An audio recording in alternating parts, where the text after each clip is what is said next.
Meriah sangat. Jadi sangat tertarik sekali untuk ikut student exchange ini. Jadi bisa dapat pengalaman yang luar biasa, tapi kita tetap masih bisa lakukan di rumah tanpa harus abroad ya, tanpa harus ke Malaysia. Kita sudah bisa dapat ilmu dari lecturer yang dari Vita Yuta. Insyaallah. Oke, saya sapa-sapa dulu adik-adik semuanya yang sudah masuk. Saya manggilnya adik-adik atau teman-teman ya, mungkin kalau kita sepantaran, saya panggilnya teman-teman. Selamat datang di acara FESA, Faculty Economics and Social Student Abroad. So, ini adalah kali pertama Universitas Amikom Yogyakarta mengadakan acara Study Abroad from Home, jadi ini online ya.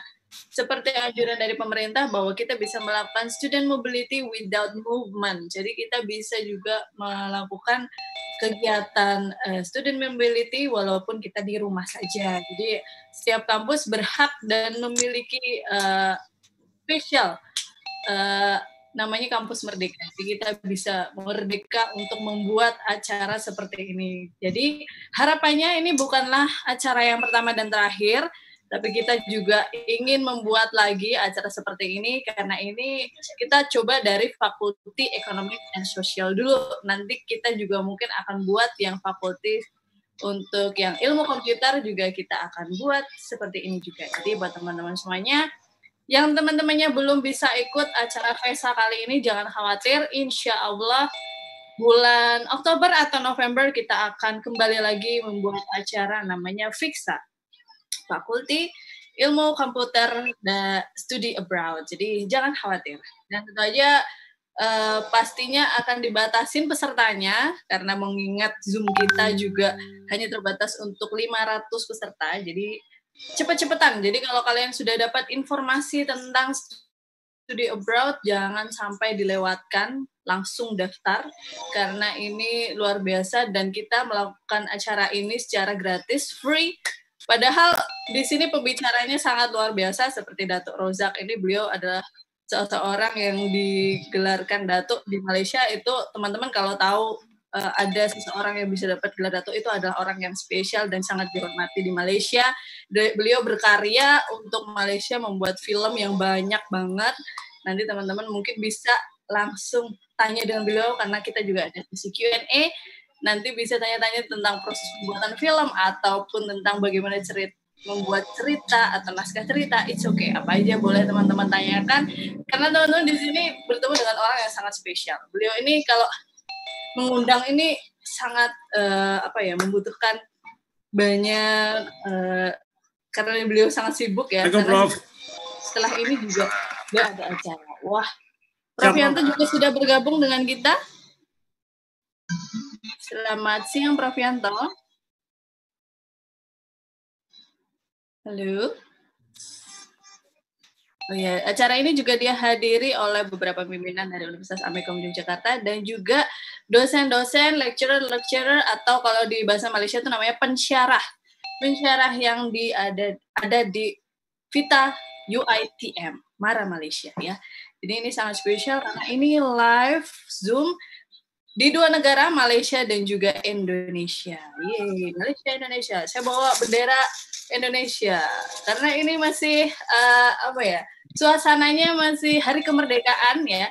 Kemarin kita ke-75 Indonesia merdeka dan juga ini adalah hari yang spesial karena ini awal mula acara Opening Study Abroad Faculty Economics and Social. Oke, buat adik-adik di sini yang sudah bergabung, nanti kita mungkin akan menggunakan dua bahasa, in Malaysia and juga bahasa Indonesia, mungkin sedikit-sedikit bahasa Inggris, atau nanti kalau ketemu sama moderatornya kalau orang Jawa banget Mas Hati ya, mungkin nanti ada Javanese-nya sedikit. Jadi 4 bahasa ya. Dan ini dihadiri juga oleh mahasiswa dari Vita UiTM Malaysia. Mungkin saya pengen nyapa nih, ada yang udah bergabung belum nih ya dari Vita UiTM. Mohon untuk dihidupkan videonya ya, karena nanti akan kita dokumentasikan sebagai tanda bukti kalau kita sudah mengikuti dan juga melaksanakan acara student exchange Faculty Economics and Social. Karena kalau nggak ada fotonya, nanti tidak terdokumentasi, nanti nggak kelihatan wajahnya ya, yang cantik-cantik dan ganteng-ganteng. Oke, di sini sudah 240 peserta dari 483. Jadi masih ada yang belum join. Aku harap semuanya kita on time ya, karena di sini pembicara hanya memiliki waktu 1,5 jam untuk mengisi. Dan juga nanti pembicara kedua, Prof. Yanto juga 1,5 jam. So, this event will be run in 3 hours. Cuma 3 jam aja. Dan nanti juga ada sesi Q&A juga. Dan nanti teman-teman boleh langsung bertanya. Nanti kalau mau tanya bisa raise your hand and then nanti dihidupkan videonya.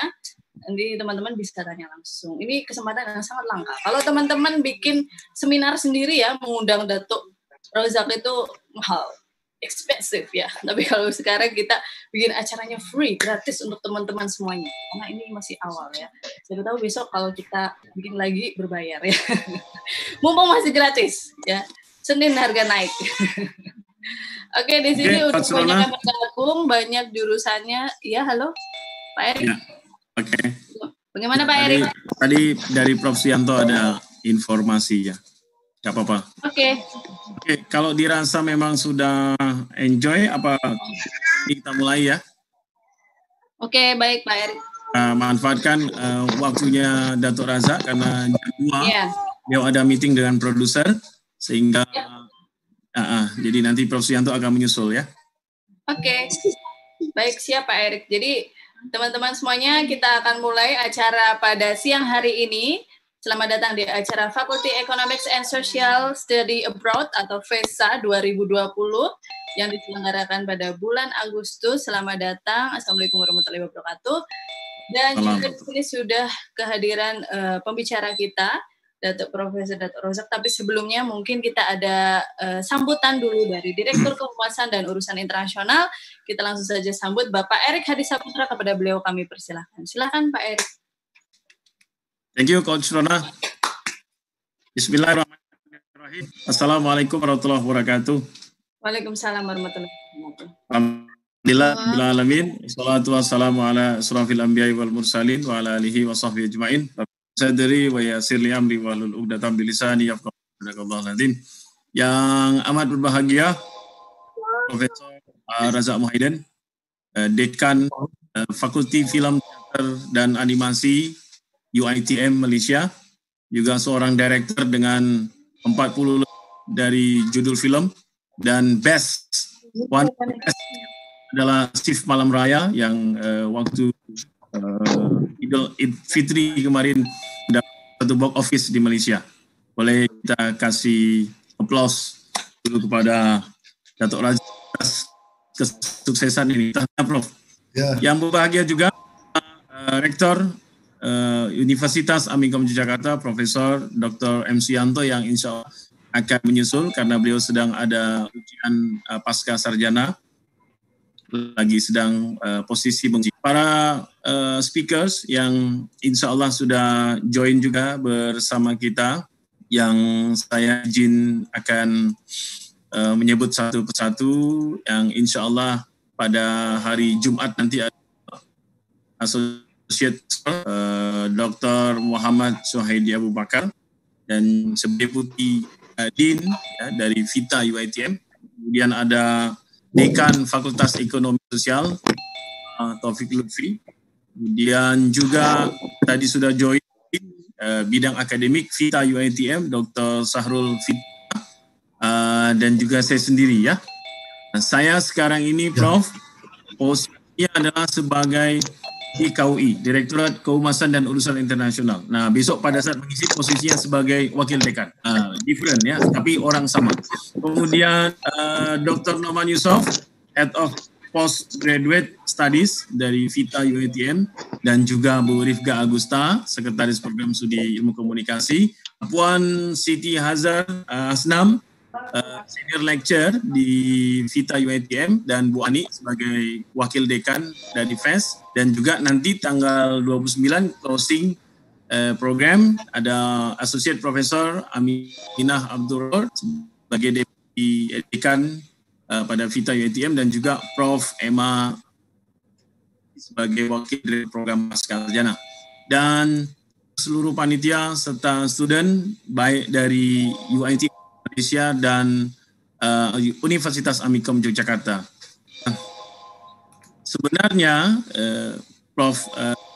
Event FESA, Fakulti Ekonomi dan Sosial Study Abroad di Amerika, kita memang schedule rencananya akan dilaksanakan pada April 2020 before, because in the world right now we know the pandemic 19, so the agenda cannot be for the learning program, so we can use the online program. Jadi thank you untuk perhatian yang sangat luar biasa dari kita, khususnya pada Profesor Araza, dan beliau ini adalah sebenarnya beliau juga adalah sahabat Prof. Suyanto, dan November itu sebenarnya adalah agenda visiting professor dari Datuk Razak Muhyiddin ke Universitas Amikom Yogyakarta, tapi mungkin situasi yang berbeda.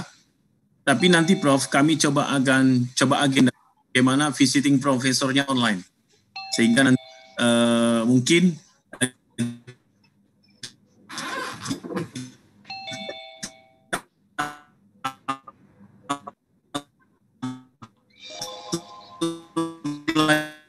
lagi lah ya, so kondisinya rutin ya di Universitas Amikom untuk melakukan visiting profesor dan juga mencoba kuliner khususnya nasi goreng ya, karena beliau ini Dato' Razak ini pencinta nasi goreng di Indonesia.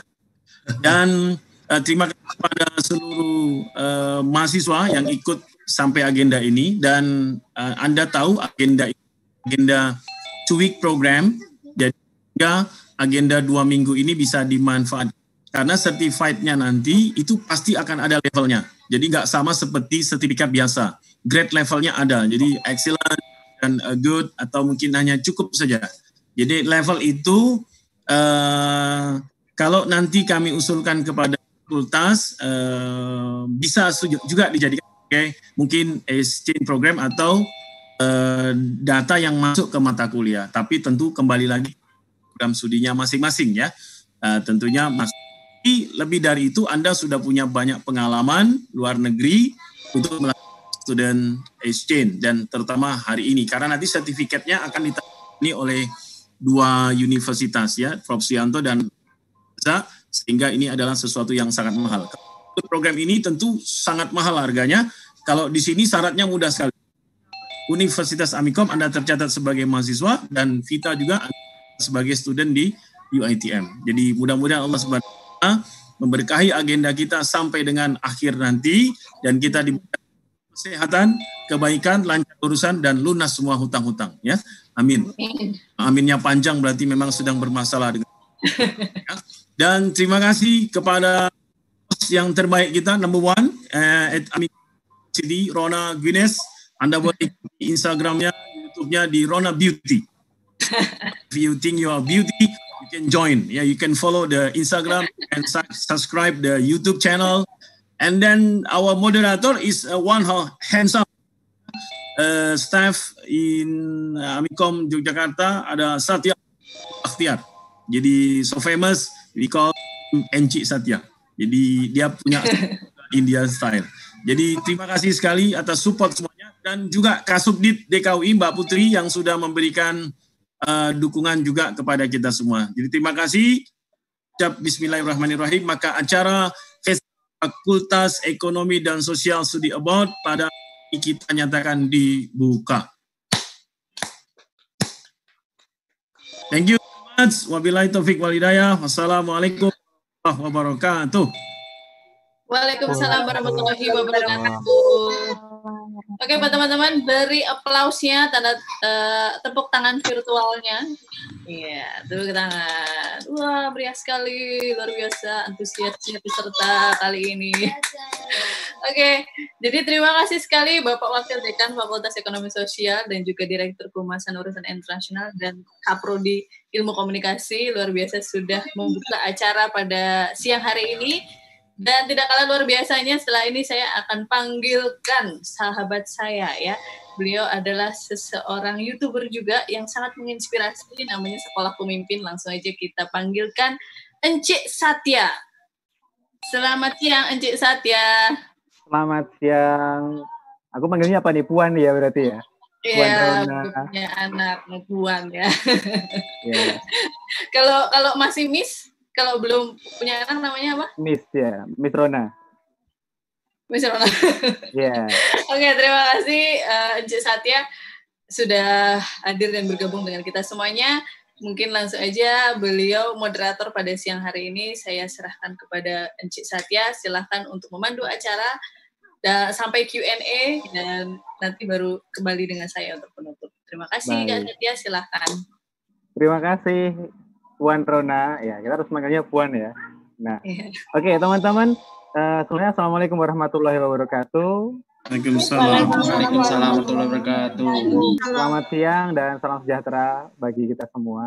Dan saya ucapkan selamat datang di VESA Fakultas Ekonomi and Social Study Award. Dan ini adalah kali pertamanya Amikom melakukan sebuah international mobility dan kita melakukan secara daring. Alhamdulillah tetap terlaksana berkat dukungan ini salah satu fakulti yang sudah seperti saudara buat kita, Vita UITM, Fakulti Film, Theater and Animation, University Teknologi Mara Malaysia. Tepuk tangan buat teman-teman dari Vita. Dan yang kali ini akan membuka sesi sharing kita adalah langsung Dean dari atau Dekan dari Fakulti Film, Theater and Animation, UITM Malaysia. Nah, nanti teman-teman boleh bertanya terlebih dahulu lewat chat Zoom. Kalau ada pertanyaan bisa disampaikan di sana. Atau kalau mau tanya langsung, kalian bisa menggunakan fitur raise hand. Nanti akan kami buka langsung sesi tanya jawab. Di sesi ini, nanti formatnya kita akan talk show. Jadi saya dan pembicara nanti akan langsung bertanya jawab dan beliau akan saya berikan beberapa pertanyaan. Kita akan delivery berapa bahasa ya nanti ya? In English, in bahasa, and also Jawa ya, Melayu. Nanti Jawa juga nggak apa-apa karena saya dari Jawa ya. Nanti biar yang lain nggak paham gitu ya. Okay. India boleh. Saya nak cakap macam India. Ya. Boleh lah nanti ya Pak Erik ya. Oke, langsung saja kita panggil, kita jemput pembicara kita yang berbahagia, Datuk Profesor Dr. Arazak Muhaiddin. Assalamualaikum, Prof. Waalaikumsalam. Ya, Pak Satya. Alhamdulillah. Sudah nampak ya.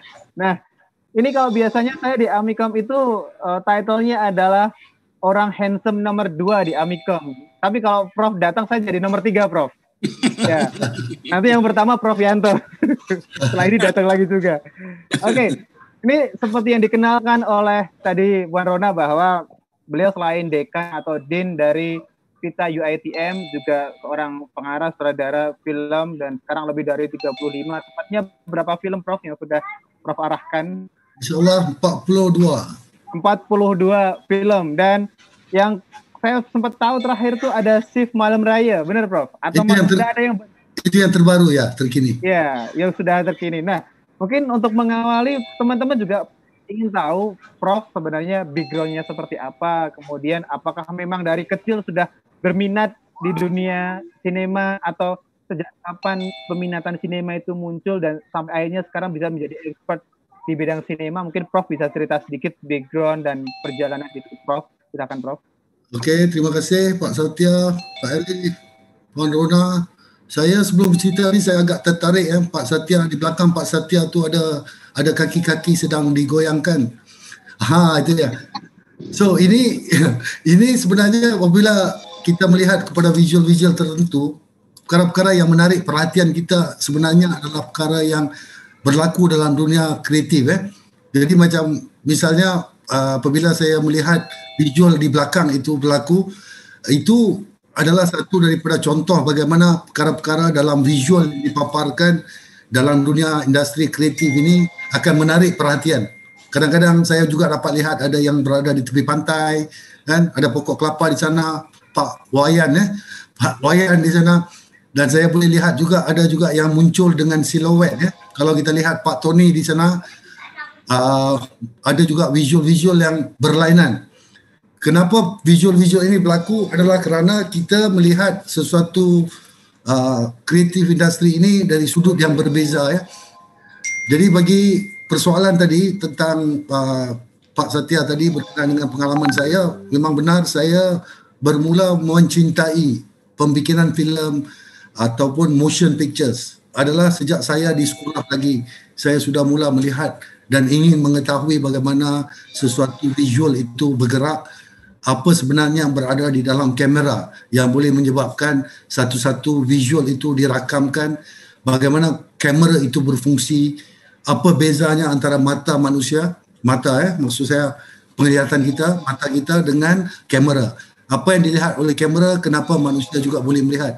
Apa persamaan antara kamera dengan mata manusia? Jadi apabila persoalan-persoalan ini timbul semasa saya di umur usia saya 7-8 tahun, saya mula melihat kepada cara sesuatu visual itu dirakamkan.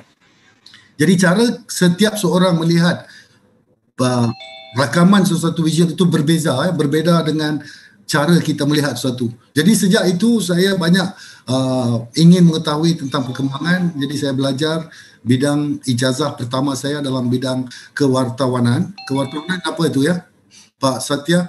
Kewartawanan di Indonesia disebut sebagai wartawan, sama juga jurnalistik. Reporter Reporter. Jadi apabila saya mengambil bidang reporting sebagai satu bidang utama, bidang kedua saya adalah dalam bidang perfilman. Jadi apabila saya gabungkan teknologi perfilman dengan bidang penulisan, maka saya tertarik untuk menulis skrip untuk drama di televisi.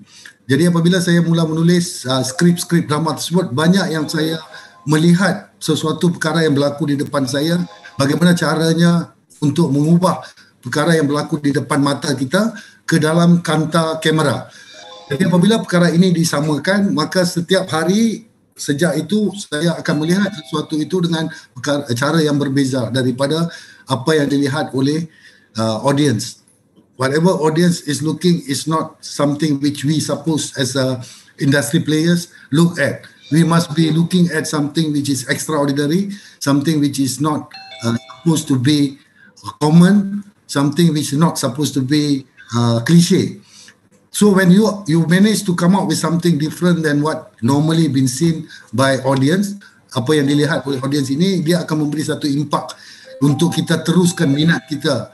Jadi berasaskan pada perkara tersebut, saya melanjutkan pengajian saya dalam bidang pengarahan filem di United Kingdom dan saya memperoleh ijazah sarjana, Masters in Film Directing from Sheffield, UK. Apabila saya kembali, saya juga memulakan fakultas FITA ini sebenarnya adalah hasil tangan saya sendiri. Tahun 1998 saya mula untuk menghasilkan ataupun menubuhkan fakulti, ketika ini dikenali sebagai Fakulti Filem, Teater dan Animasi, tapi asalnya bermula dengan nama Fakulti Seni Persembahan. Jadi hari ini usia FITA sudah pun mencapai 23 tahun insyaAllah, dan daripada 25 student, sekarang kita sudah pun hampir 2,700 student. Daripada 3 orang dosen atau pensyarah, sekarang kita sudah ada lebih daripada 60 pensyarah. Itu sekarang ringkasan perkembangan saya lah. Ya Pak Satya.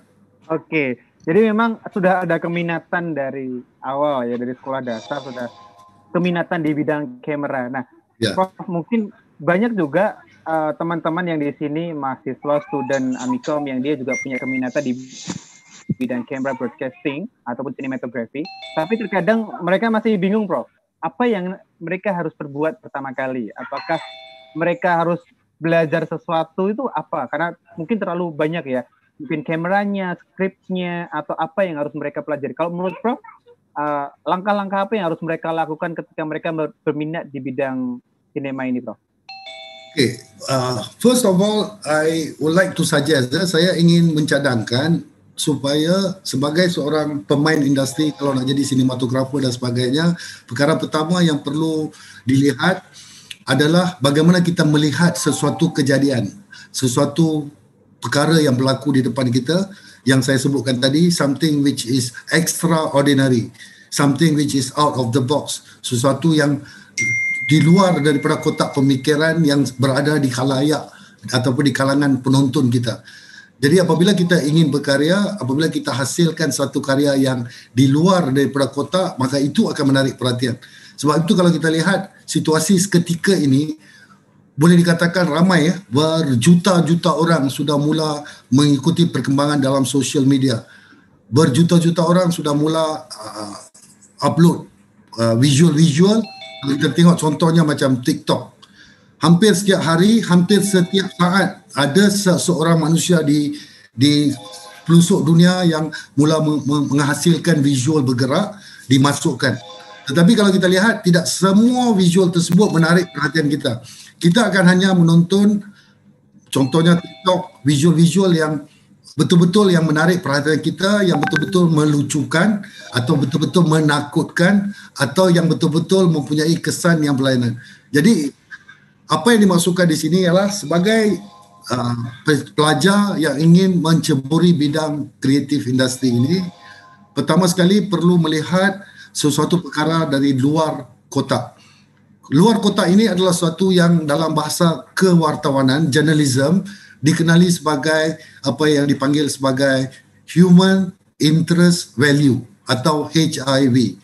Sila saya sebutkan HIV, ramai yang akan ketawa, teringatkan kepada AIDS. Tetapi sebenarnya HIV yang dimaksudkan adalah Human Interest Value. Human Interest Value ini berkaitan dengan minda kita. Apa yang menarik perhatian kita, apa yang disukai oleh kita, dan apabila benda yang disukai adalah sesuatu yang paling ramai menyukai benda yang sama, maka ia menjadi satu genre atau satu perkara yang diminati.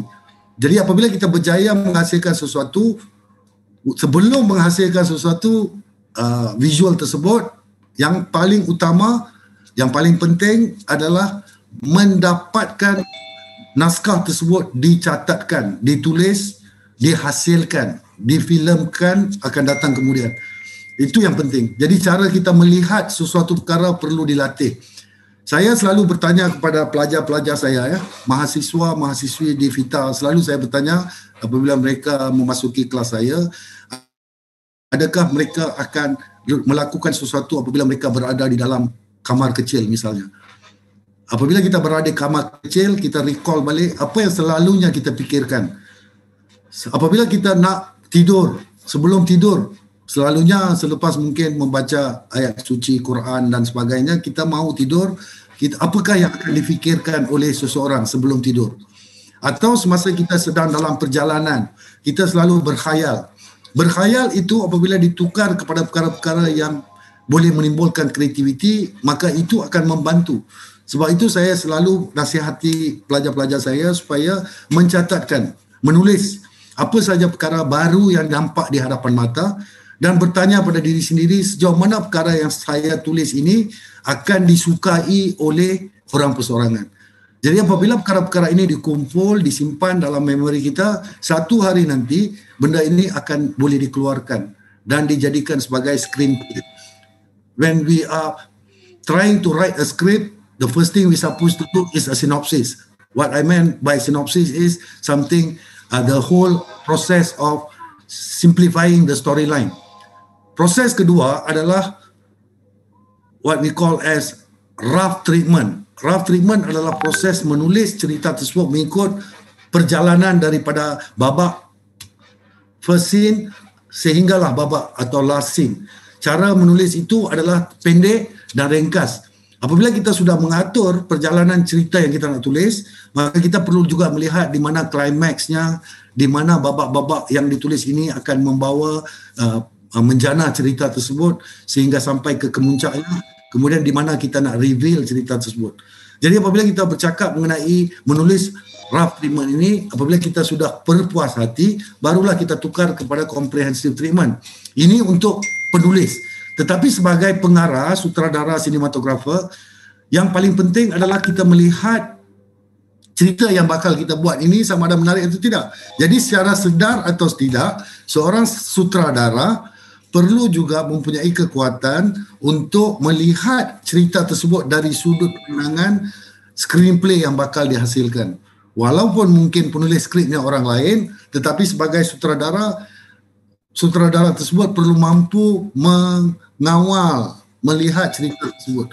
Jadi dalam proses melihat cerita tersebut, apabila kita sampai di lokasi penggambaran, seorang sutradara perlu merakamkan cerita tersebut dari babak ke babak. Jadi setiap babak pula mempunyai cerita dia sendiri. Sebab itu in a definition of filmmaking, what normally will be defined is a feature film is a process where you combine shots into a scene, you combine a scene into a story, and you will get a full-length movie. In the process of creating the full-length movie, there are a lot of tiny situation ataupun banyak perkara-perkara kecil yang perlu dilihat dulu untuk dicantumkan sebelum dia menjadi satu cerita yang besar, satu cerita yang panjang. Itu secara ringkas. Jadi secara tidak langsung, seorang pelajar baru yang ingin masuk dunia industri kreatif perlulah mempunyai pemikiran kreatif. Itu yang paling penting. Pemikiran kreatif ini bukan boleh dibaca sahaja. Dia ada banyak cara kita memperolehi pemikiran kreatif. Yang pertama, kita perlu banyak membaca. Membaca bukan sahaja ilmu dalam pembikinan, tetapi dari sudut perkara yang berlaku di sekitar kita. Yang kedua, seorang pembikin filem yang baik perlulah bertelingakan gajah, berhidungkan tikus. Maksudnya apabila kita bertelingakan gajah, kita boleh mendengar segala perkara yang berlaku di sekitar kita. Apabila kita berhidungkan tikus, maknanya kita boleh menghidup setiap perkara yang kita rasa yang boleh dijual. Sebab when we are talking about industry creative, we are also talking about creative economy. When we are talking about creative economy, meaning we are trying to sell our product for people to appreciate what we are doing. Jadi apabila kita berhidungkan tikus, maknanya kita cuba mencari sesuatu yang lain dari yang lain. Yang ketiganya, seorang apabila ingin menjadi seorang pengkarya yang baik, dia perlulah juga pandai melihat apa yang dipanggil sebagai non-verbal communication. Komunikasi tanpa lisan. Komunikasi tanpa lisan sebenarnya kalau ikut kajian, ia membuktikan bahawa 70% daripada makna sesuatu komunikasi disampaikan menerusi komunikasi tanpa lisan ini. Apa yang dipanggil Pak Satya, komunikasi tanpa lisan di Indonesia? Non-verbal communication? Ya, komunikasi non-verbal. Non-verbal communication. Non-verbal komunikasi. Non-verbal communication. So non-verbal communication ni ramai yang salah faham. Dia ingatkan bisu. Sebenarnya bukan bisu. Contohnya apabila saya senyum, senyuman ini akan memberi banyak makna kepada banyak orang. Tetapi apabila you tanya kamu sudah makan, tetapi orang itu menangis misalnya, maka dia mempunyai makna yang berlainan. Tetapi kalau seorang sutradara atau seorang yang ingin cebur bidang ini, perlulah melihat setiap pergerakan, segala perkembangan yang berlaku di wajah seseorang itu, tubuh badan, the gesture and the posture of the person will tell 1001 story. Apabila kita dah kenal, kita dah melihat setiap satu perkara ini, maka apabila kita diberi peluang untuk menghasilkan filem, kita perlu cuba masukkan elemen-elemen ini, the non-verbal communication, into whatever we are saying. Dan setiap negara, tidak kira Indonesia, Malaysia atau negara mana sekalipun, kadang-kala mempunyai perbezaan non-verbal communication ini. Bukan daripada oral, I'm talking about the gesture, posture, mimics, ataupun riak muka, pergerakan tangan, pergerakan kaki, pergerakan badan dan sebagainya. Ada negara yang akan, kalau jawapan ya, tanpa menyebut ya, kita akan mengangguk begini. Ada negara yang akan mengangguk begini. Maksudnya ya. Tapi di Malaysia maksudnya tidak. Kalau begini, ya. So ada bezanya. Kalau di Indonesia bagaimana agaknya? Sama kan? Seperti Malaysia? Sama, mengangguk sama. So ini adalah perkara yang remeh, perkara yang kecil tetapi selalunya tidak diperhatikan oleh pemain-pemain industri yang baru. Jadi bermula daripada situ, barulah apabila kita sudah mula mampu melihat perkara-perkara kecil ini, barulah kita akan dapat melihat pada perkara yang lebih besar. Kerana kombinasi perkara-perkara kecil ini akan membawa kepada perkara yang lebih besar, yang lebih menarik untuk ditunjukkan kepada penonton atau khalayak, audience out there. Pak Satya. Oke, baik Prof. Ya, tadi menarik memang 3 hal ya yang kalau kita sebagai mahasiswa baru ingin terjun di dunia broadcasting atau sinema adalah yang pertama rajin membaca supaya kita mendapat banyak reference, kemudian punya telinga gajah, bisa mendengar semua perkara, kemudian punya hidung tikus ya. Kemudian pandai melihat non-verbal communication, karena 70%-nya disampaikan melalui non-verbal communication. Nah, kalau dilihat sebenarnya film-film yang ada dan yang kita buat atau kita tonton tuh, kita melihat mereka itu adalah slice of daily life ataupun mereka sebenarnya yang sudah ada di kehidupan kita sehari-hari. Tapi bagaimana kita bisa membuat sesuatu itu menarik, Prof. Jadi tadi kita tidak bisa menemukan sesuatu yang out of the box. Kita belum bisa menemukan. Satya, putus-putus. Boleh ulang balik soalannya? Ya. Halo, Prof. Sudah terdengar? Boleh dengar, tapi tadi putus-putus. Oh ya, maaf.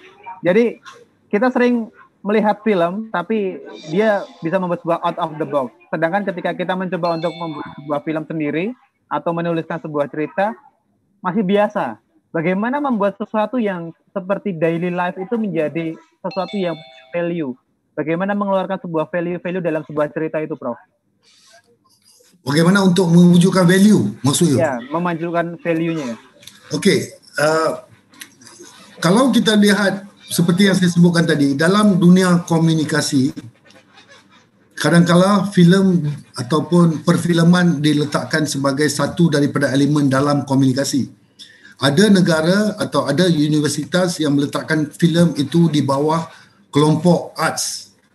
Ada yang melihat filem ataupun visual moving images sebagai suatu yang artistik semata-mata. Ini adalah suatu yang very subjektif. Memang ada pencipta filem yang melihat filem sebagai satu seni sahaja. Ada yang melihat filem itu sebagai satu seni dan juga satu yang komersial. Ada juga yang melihat filem itu sebagai hanya komersial sahaja.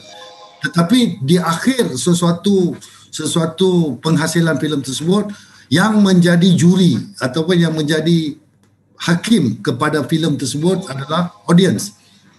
Jadi ukuran kejayaan sesuatu filem itu pun berbeza. Ada yang melihat kejayaan filem itu berasaskan kepada anugerah sahaja, anugerah. Apabila suatu filem itu memenangi anugerah, semakin banyak anugerah dimenangi, maka ianya disebut sebagai satu filem yang luar biasa. Ada juga yang melihat kutipan di layar lebar, di sinema adalah sebagai ukuran kepada kejayaan suatu filem. Tetapi dalam dunia komunikasi, kejayaan sesuatu filem itu selalunya diukur daripada sejauh mana atau berapa ramai yang melihat, menonton, membelanjakan uang untuk menonton filem tersebut dan berapa ramai yang membeli mungkin link atau CD-nya ataupun ke pawagam untuk menonton filem tersebut. Semakin ramai menonton suatu filem, maka semakin ia menjadi suatu filem yang dianggap sebagai berjaya. Jadi definisi kejayaan pun very subjektif. Sebabnya balik kepada khalayak. In communication world, audience is the main people who will determine. Dalam dunia seni, kalau kita lihat sesuatu lukisan, apabila seorang itu melukis, dia siapkan satu lukisan, maka medium lukisan tersebut adalah hanya kepada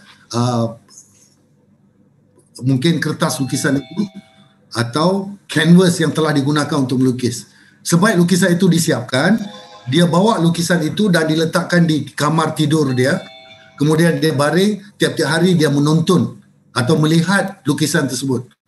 Lukisan itu mungkin cantik, mungkin ada ramai yang ingin melihat, tetapi apabila lukisan itu diletak di kamar tidurnya dan dia seorang sahaja yang melihat setiap hari, maka lama-kelamaan kita tahu bahawa commercial value-nya tidak ada.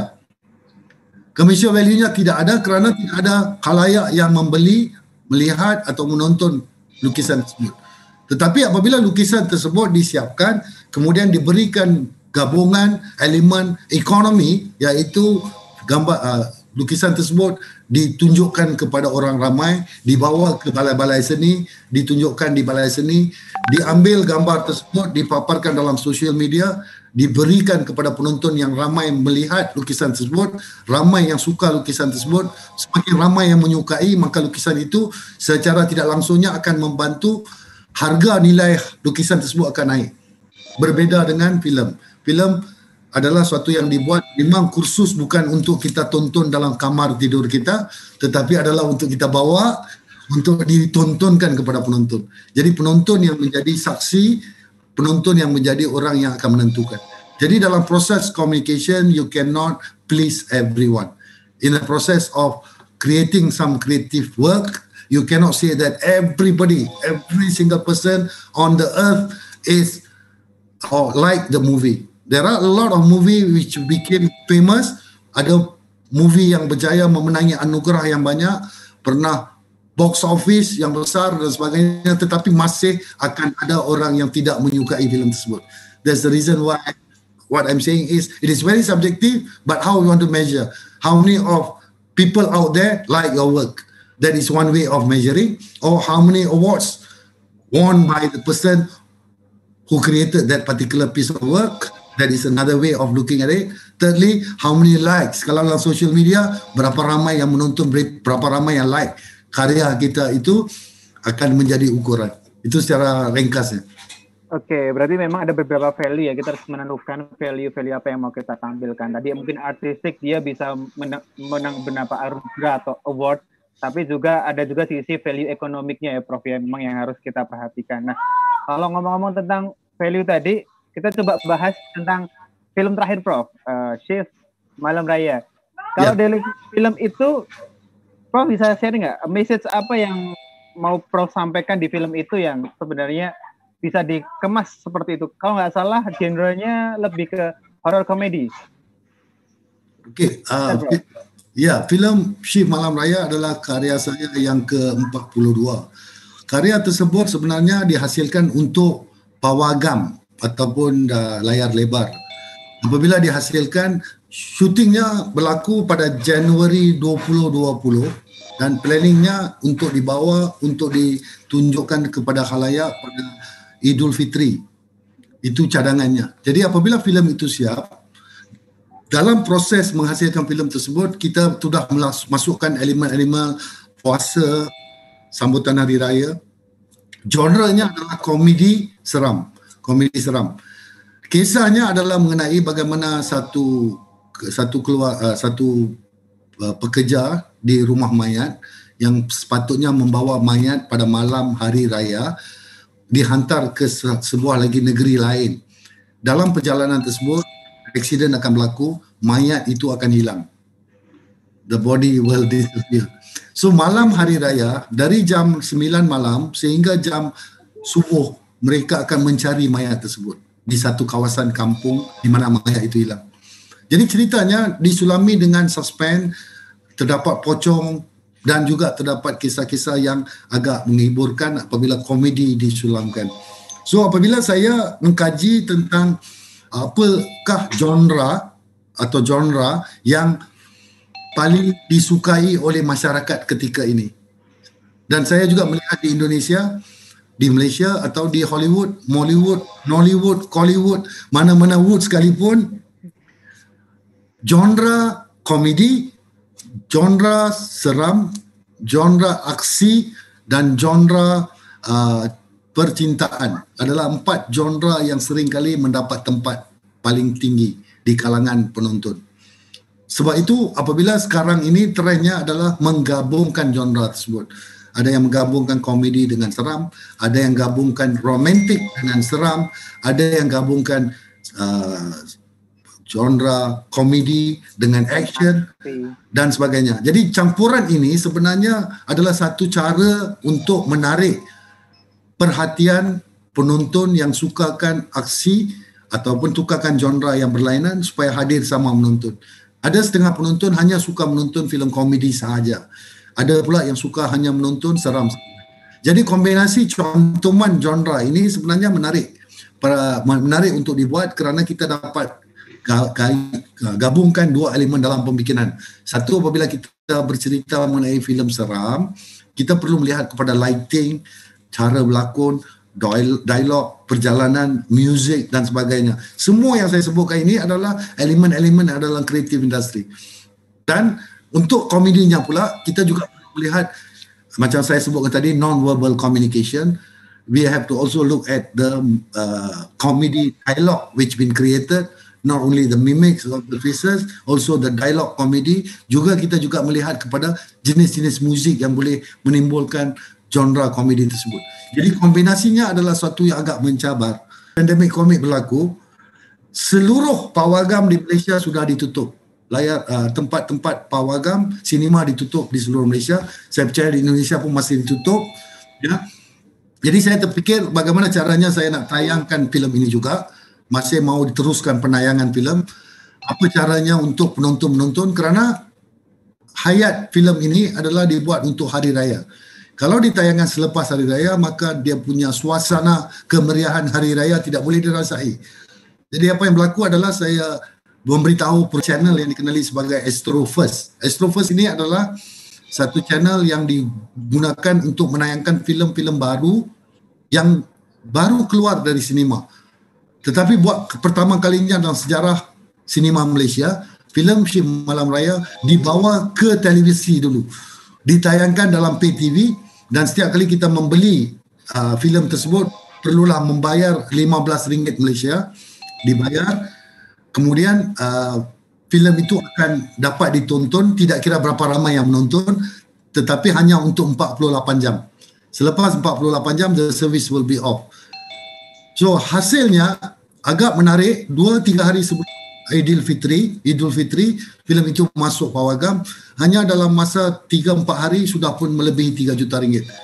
RM3 juta. Apabila ini berlaku, ia menjadi satu fenomena baru. Hari ini, selepas 3-4 bulan filem Melayu di Astro First ditayangkan, semua produser di Malaysia sudah mula menghasilkan dan mencuba resepi yang telah saya perkenalkan. Dan sekarang ini banyak filem sudah mula beratur di Astro First untuk ditayangkan, bukan di sinema tetapi sebaliknya di pay TV. Oke, Prof. Baik, ini ada beberapa pertanyaan dari student. Yang pertama tentang sebelum kita production sebuah movie, apakah kita perlu riset pasar, riset market? Apakah kita perlu riset market itu sedang suka apa, atau kita buat saja baru kita tawarkan ke market, Prof? Saya kurang jelas soalannya. Sebelum kita produksi, ketika kita mau produksi sebuah movie, sebelum buat movie, oke. Apakah kita perlu market research dulu? Atau kita buat dulu market research? Maka peritan, tak jelas yang belakang tu. Market research, Prof. Market research. Market research. Market research. Market research, Prof. Market research. Oh, yes. Maybe it is breaking, so I'm not very clear what you're saying. Okay, I understand now. You're talking about audience analysis. Am I right? Okay. Yeah. Basically, as I said just now, when we are talking about creating a movie, we have to think whether we are trying to make a movie for audience or we are making a movie for ourselves. Ramai juga karyawan yang shock sendiri. Pak Eric, apa dipanggil shock sendiri itu? Suka sendiri nak, tetapi tidak melihat. Jomblo. Jomblo. Jomblo is single, Prof. Jomblo is single. No. Jomblo is single. No, what I'm saying is suka sendiri untuk dia suka sendiri, dia tak kisah apa yang macam selfish lah. What you want to do? Egois. For that particular person, what he likes is more important than what audience wants. Di Malaysia istilahnya dikenali sebagai shock sendiri. Right? Maksudnya apabila kita nak buat suatu filem, kita tanya diri kita, adakah filem ini dibuat untuk saya sebagai karyawan atau kita mau buat filem untuk orang ramai menonton filem kita? Itu persoalan pertama. Jadi apabila kita ada jawapannya, ada juga saya tahu ada producer yang banyak duit, dia buat filem sebab dia nak buat, sebab dia suka. Jadi dia buat, dia sendiri tengok, dia sendiri ketawa, dia sendiri suka, dia sendiri tepuk tangan, applause sendiri, kemudian disimpan. Sama ada filem itu disukai oleh orang atau tidak, itu tidak menjadi persoalan sebab dia banyak duit. Tetapi bagaimana dengan karyawan kita yang kita didatangi oleh producer yang ingin membuat filem untuk tujuan perniagaan, untuk tujuan menghasilkan keuntungan. Maka di sini timbulnya konflik sebenarnya. Kalau tanya saya, banyak juga filem yang saya nak buat yang saya suka.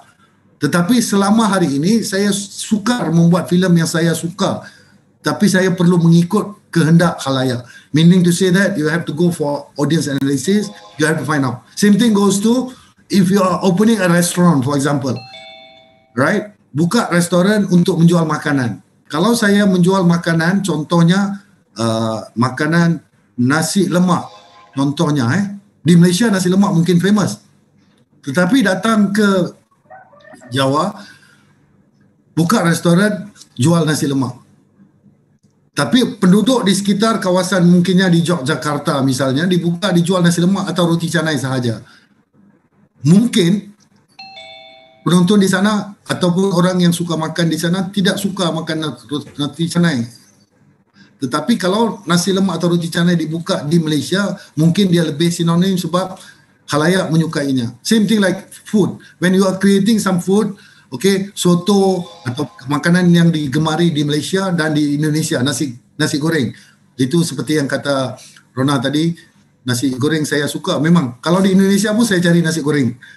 Tapi Pak Erick datang Malaysia dia cari teh tarik. Mama. Tapi di Indonesia mungkin sukar nak cari teh tarik. Tetapi ini dikenali sebagai chosen audience ataupun audience yang memiliki sesuatu yang tidak disukai oleh semua orang. Tetapi lama kelamaan dia akan ambil masa. Kalau nasi lemak atau roti canai atau teh tarik dikenalkan di Indonesia, dijual walaupun rugi, diteruskan dan diteruskan, lama-lama penggemar nasi lemak akan mula bertambah. Tetapi proses itu akan mengambil masa yang lama. Tapi dalam perniagaan kita perlu melihat sama ada nasi lemak disukai atau tidak. Suka, you buka restoran jual nasi lemak di sana. Tapi kalau nasi lemak tidak disukai di sana lebih disukai nasi goreng, maka nasi goreng akan mendatangkan keuntungan. Jadi bagaimana kita melihat karya kita? Dalam dunia industri kreatif, if you are talking about creative economy, we are talking about money making. When we are talking about money making, we are talking about industry. When industry, meaning to say that it must generate income, not only for the karyawan, it is also for the person who invested in the product. When the investment create profit, meaning there will be more job opportunity. Peluang pekerjaan akan bertambah, industri itu akan lebih berkembang, maknanya lebih banyak peluang pekerjaan. Producer-producer yang menghasilkan karya tersebut akan mendapat keuntungan. Apabila keuntungan itu sudah berterusan, maka lebih banyak lagi filem, banyak lagi karya kreatif akan dihasilkan. Lama-kelamaan industri itu akan lebih berkembang. Secara tidak langsung, the end product, the industry capturing money matters. Kalau di Malaysia misalnya, dunia seni kreatif menghasilkan tahun 2019 menghasilkan 11 bilion ringgit Malaysia. Di Indonesia saya difahamkan 11% daripada pendapatan di Indonesia adalah datangnya dari dunia industri kreatif. Maknanya di sini apabila 11% adalah daripada industri kreatif di Indonesia itu sendiri, maka tentunya ada peminat-peminat yang menyukai bidang tersebut. Jadi audience analysis is very important if we want to treat this as a business. Oke, baik Prof. Jadi memang sebuah riset market itu juga perlu ya audience analysis, karena kita tidak hanya membuat untuk diri kita sendiri tapi juga untuk market kita, dan di sana ada income generator yang harus kita lakukan. Oke, ada pertanyaan berikutnya Prof berkaitan dengan editing. Apakah editing menjadi salah satu atau faktor kejayaan sebuah film itu di editingnya Prof? Karena sekarang anak muda baru gemar-gemarnya mereka mungkin mengabaikan story-nya, mengabaikan karakter, tapi full in editing. Editingnya keren tapi tidak punya story, itu apakah tetap berjaya atau harus semuanya Prof? Oke, editing adalah satu daripada 11 proses yang perlu dilalui dalam penghasilan suatu karya. Editing adalah satu perkara yang paling penting dalam mewujudkan perkara yang kita ingin lihat. Sebab itu kalau sekiranya editing itu tak penting, kita boleh sahaja shoot seperti mana dalam kita lihat dalam YouTube, dalam TikTok dan sebagainya, kamera just diletakkan di hadapan seorang itu, dia pun menari, kemudian visual itu dihantar tanpa sebarang efek dan sebagainya. Editing, apabila saya sebut editing, it is about post-production work.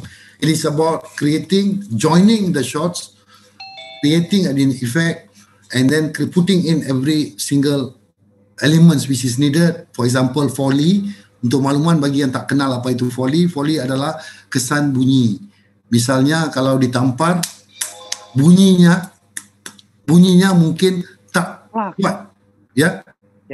Tamparan itu bunyinya perlu diletakkan. Kalau seorang itu berjalan, bunyi tapak kakinya akan menimbulkan mood yang lebih baik.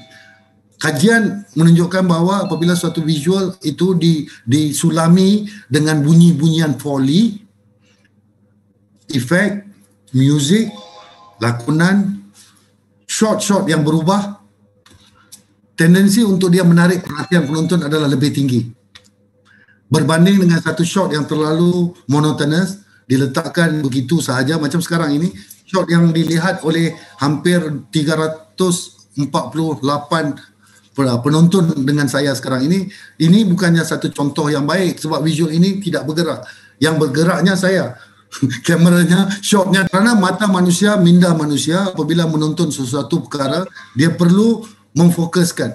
Dan 20 minit pertama adalah antara perkara yang paling penting dalam penghasilan sesuatu visual bergerak. Tambah-tambah dengan adanya teknologi sekarang ini, apabila 20 minit pertama itu tidak berjaya menarik perhatian penonton, maka mereka akan memegang remote, mengubah channel dalam waktu yang singkat. Hasilnya kita akan kerugian kerana kita tidak berjaya menarik perhatian. 10% of the duration of that particular movie for a start must be able to create some motion, some impact to the audience in order for the audience to stick to whatever visual we are presenting and watch the movie throughout. In order to some filmmakers, they tend to start the movie in a manner of very for that. They want to watch, they watch. If it's not interesting, they will change. If you're watching TikTok, the first few seconds it's not interesting, you go for next visual. If you're watching YouTube, the same thing. If it is not interesting, you will just let go and move on. So this is the situation now. Di Malaysia, di Indonesia, di mana-mana sekalipun, dunia sedang berubah dan berlaku dengan begitu pantas sekali. Perubahan ini perlu ditangani oleh pembikin filem, melihat kepada psikologi manusia, penontonan manusia, bagaimana manusia melihat suatu visual itu dan bagaimana ia boleh menarik perhatian. So it is very important. Oke, jadi ternyata tadi tidak cuma editing tapi setidaknya ada 11 proses dalam semua sekali ya. Oke, lanjut ke pertanyaan berikutnya, Prof. Kali ini yang bertanya adalah teman-teman dari ekonomik, Prof. Nah, ini sedikit tentang budgeting, Prof. Ya. Bagaimana kita menentukan harga berubah? Jadi kemungkinan akan mengalami loss karena kita sudah planning budget sekian, ternyata ketika kita production ada pandemi, kita harus mengeluarkan extra spending. How to manage the budget in the pandemic era, and how do we decide the value of the movie, Prof? Okay, when we are talking about business, in whatever business, not only in the creative industry business, if you are talking about menjadi masalah sebenarnya.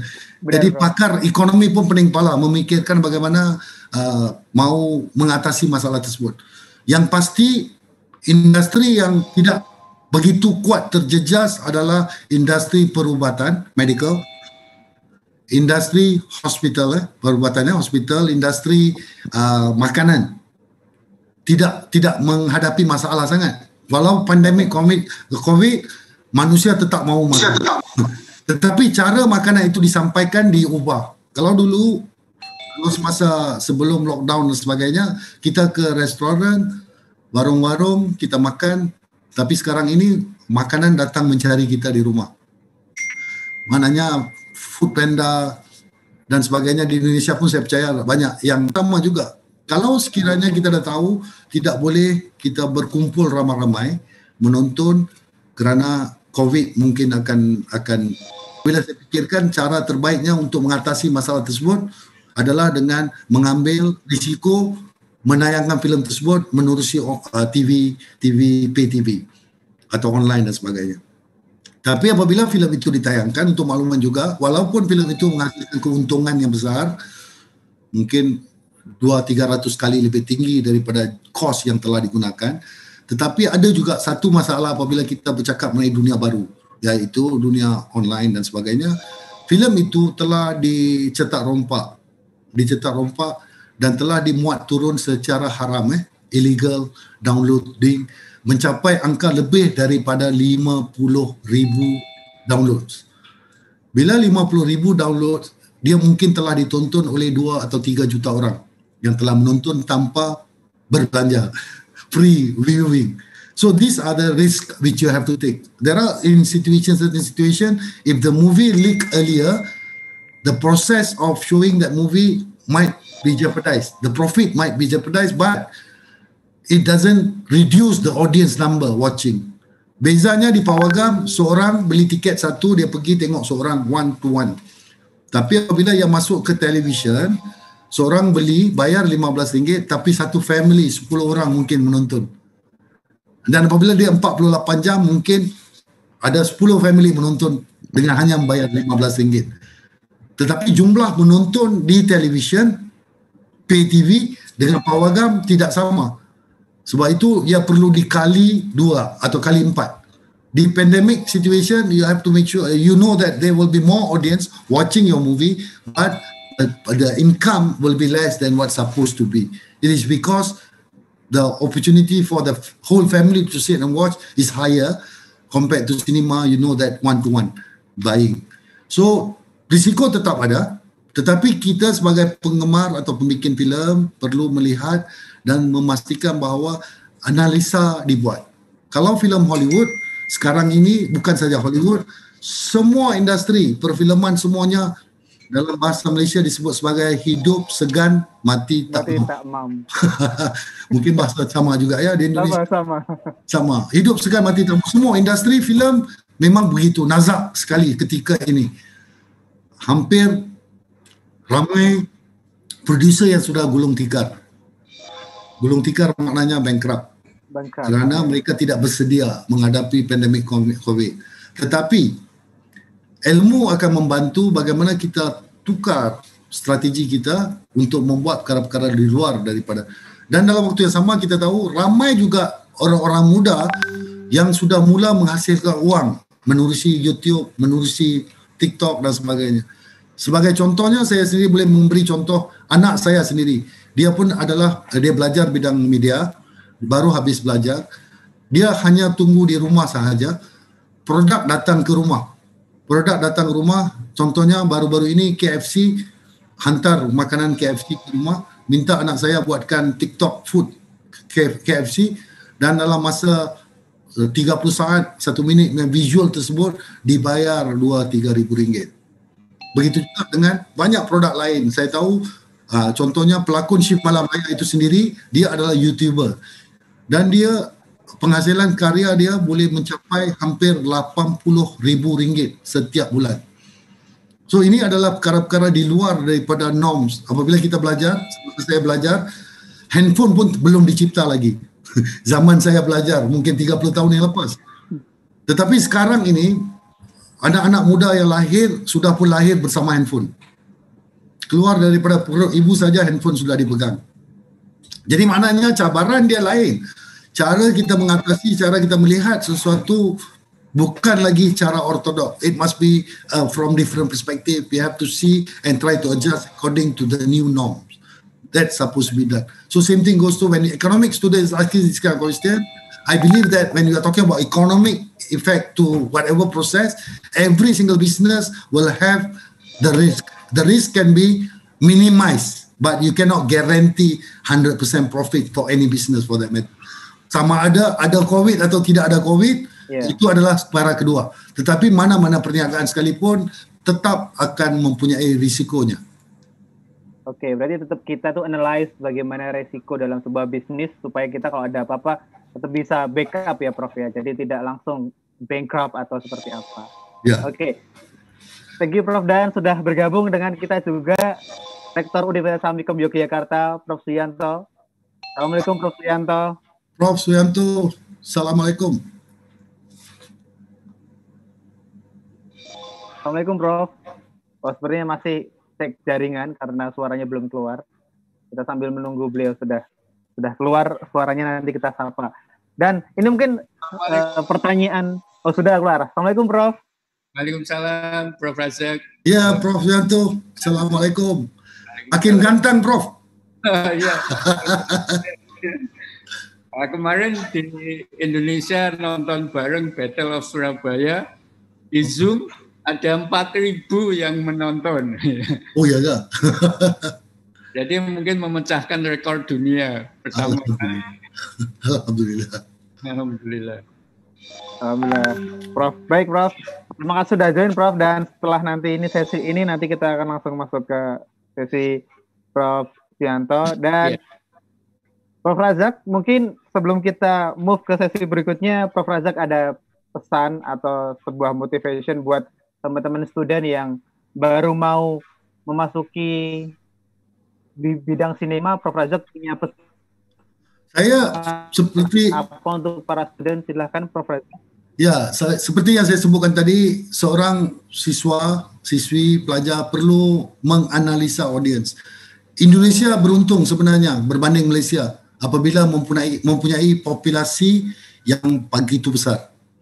Jadi dalam apa-apa ekonomi sekalipun, apabila kita mempunyai penduduk yang ramai, dia adalah advantage to the business situation. When the advantage comes in, you must know that in Indonesia misalnya, apabila terdapat terlalu ramai penonton, maka ia akan menyebabkan produk yang kita hasilkan dapat dijual dengan begitu besar.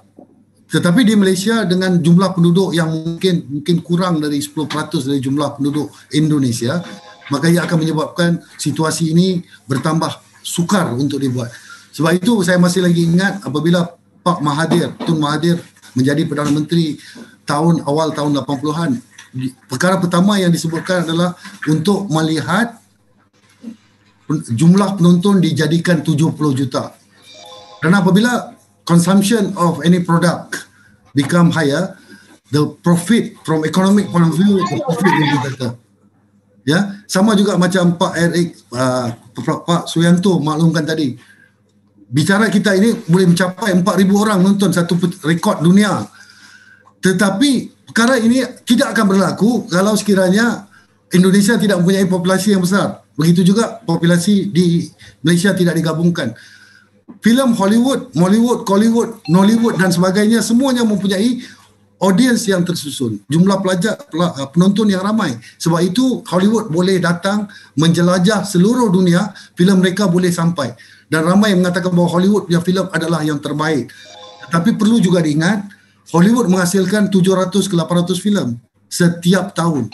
Tapi yang kita menonton di Malaysia, di Indonesia hanyalah mungkin 20 ke 30 filem yang mega blockbuster.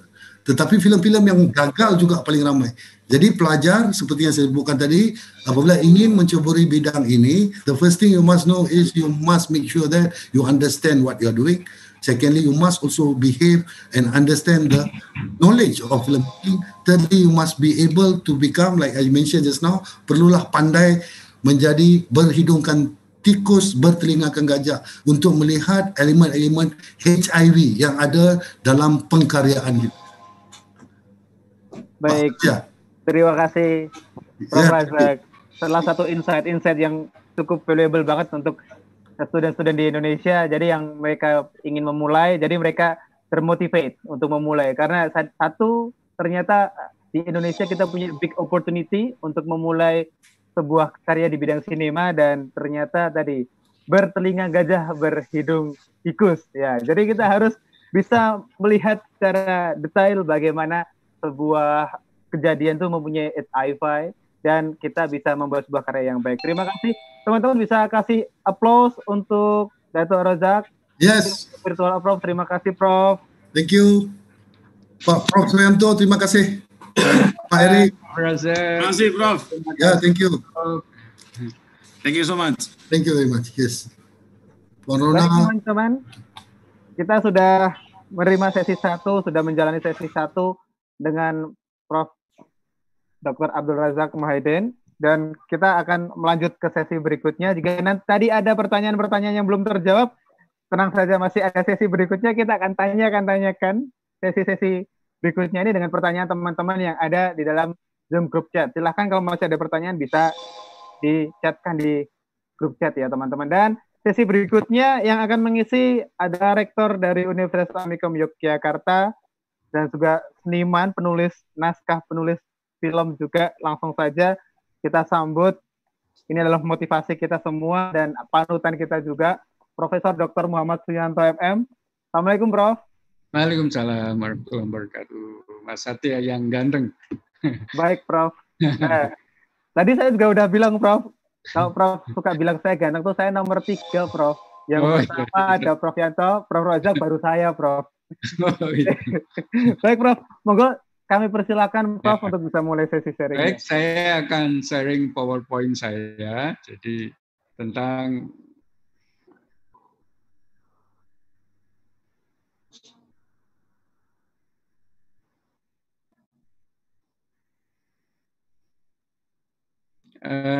bisa dilihat ini Mas Satya. Bisa, Prof. Ada beberapa PowerPoint. Oh, cuma ini kalau punya masalah tak cabutnya dulu. Nah, saya takut kalau ini kayaknya belum bagus ya, belum optimal. Saya belum ulang di ya. full screen, Prof. Iya, saya ulang. Baik, Prof. Mudah-mudahan ini, kalau ini udah ya, full screen nggak ini? Masih belum full screen, Prof. Oh, berarti saya ulang. Ini tadi soalnya saya membuat menggunakan apa ya? Saya ulang aja dulu.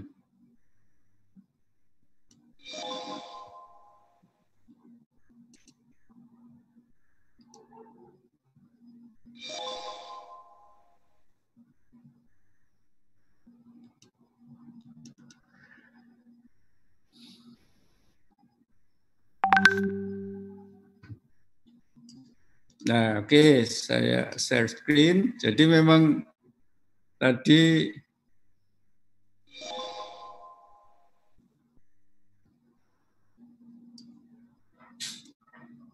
nah, kalau ini mudah-mudahan aman. Gimana? Kalau ini oke kan? Oke, Prof. Sudah lihat ya. full screen. Baik, Assalamualaikum warahmatullahi wabarakatuh, ya kan? Selamat siang, salam sejahtera bagi kita semua. Ya, saya akan menyampaikan dan terima kasih dengan Prof. Dr. Razak ya yang telah mengisi sebelumnya. Mohon maaf saya karena harus menguji bimbingan saya PhD di Universitas Islam Indonesia secara Zoom, ya, sehingga saya harus sesi kedua ini.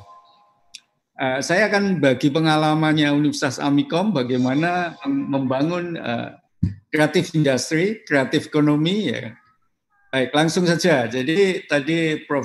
Razak mengatakan saat ini adalah dalam posisi dengan adanya COVID adalah crisis, ya kan? Nah ini COVID push the world to a crisis. Kemudian kalau what is crisis? Crisis is turning point, titik belok, ya kan? Itulah yang crisis. Ya. Dalam bahasa Tionghoa, crisis is wage opportunity, G is threat. Jadi di balik peluang itu juga ada ancaman. Di balik ancaman itu ada G, ada peluang. Nah, jadi nanti saya akan mencoba bagaimana film dari sisi peluangnya di saat krisis, saat turning point ini. Apalagi dengan bertambahnya kita memasuki industri 4.0, maka terjadi yang namanya krisis yang disebutkan kita dikenal dengan nama disruption, ya kan? What is disruption, displaces existing market, industry or technology, and produces something new, more efficient and more worthwhile, lebih bermanfaat.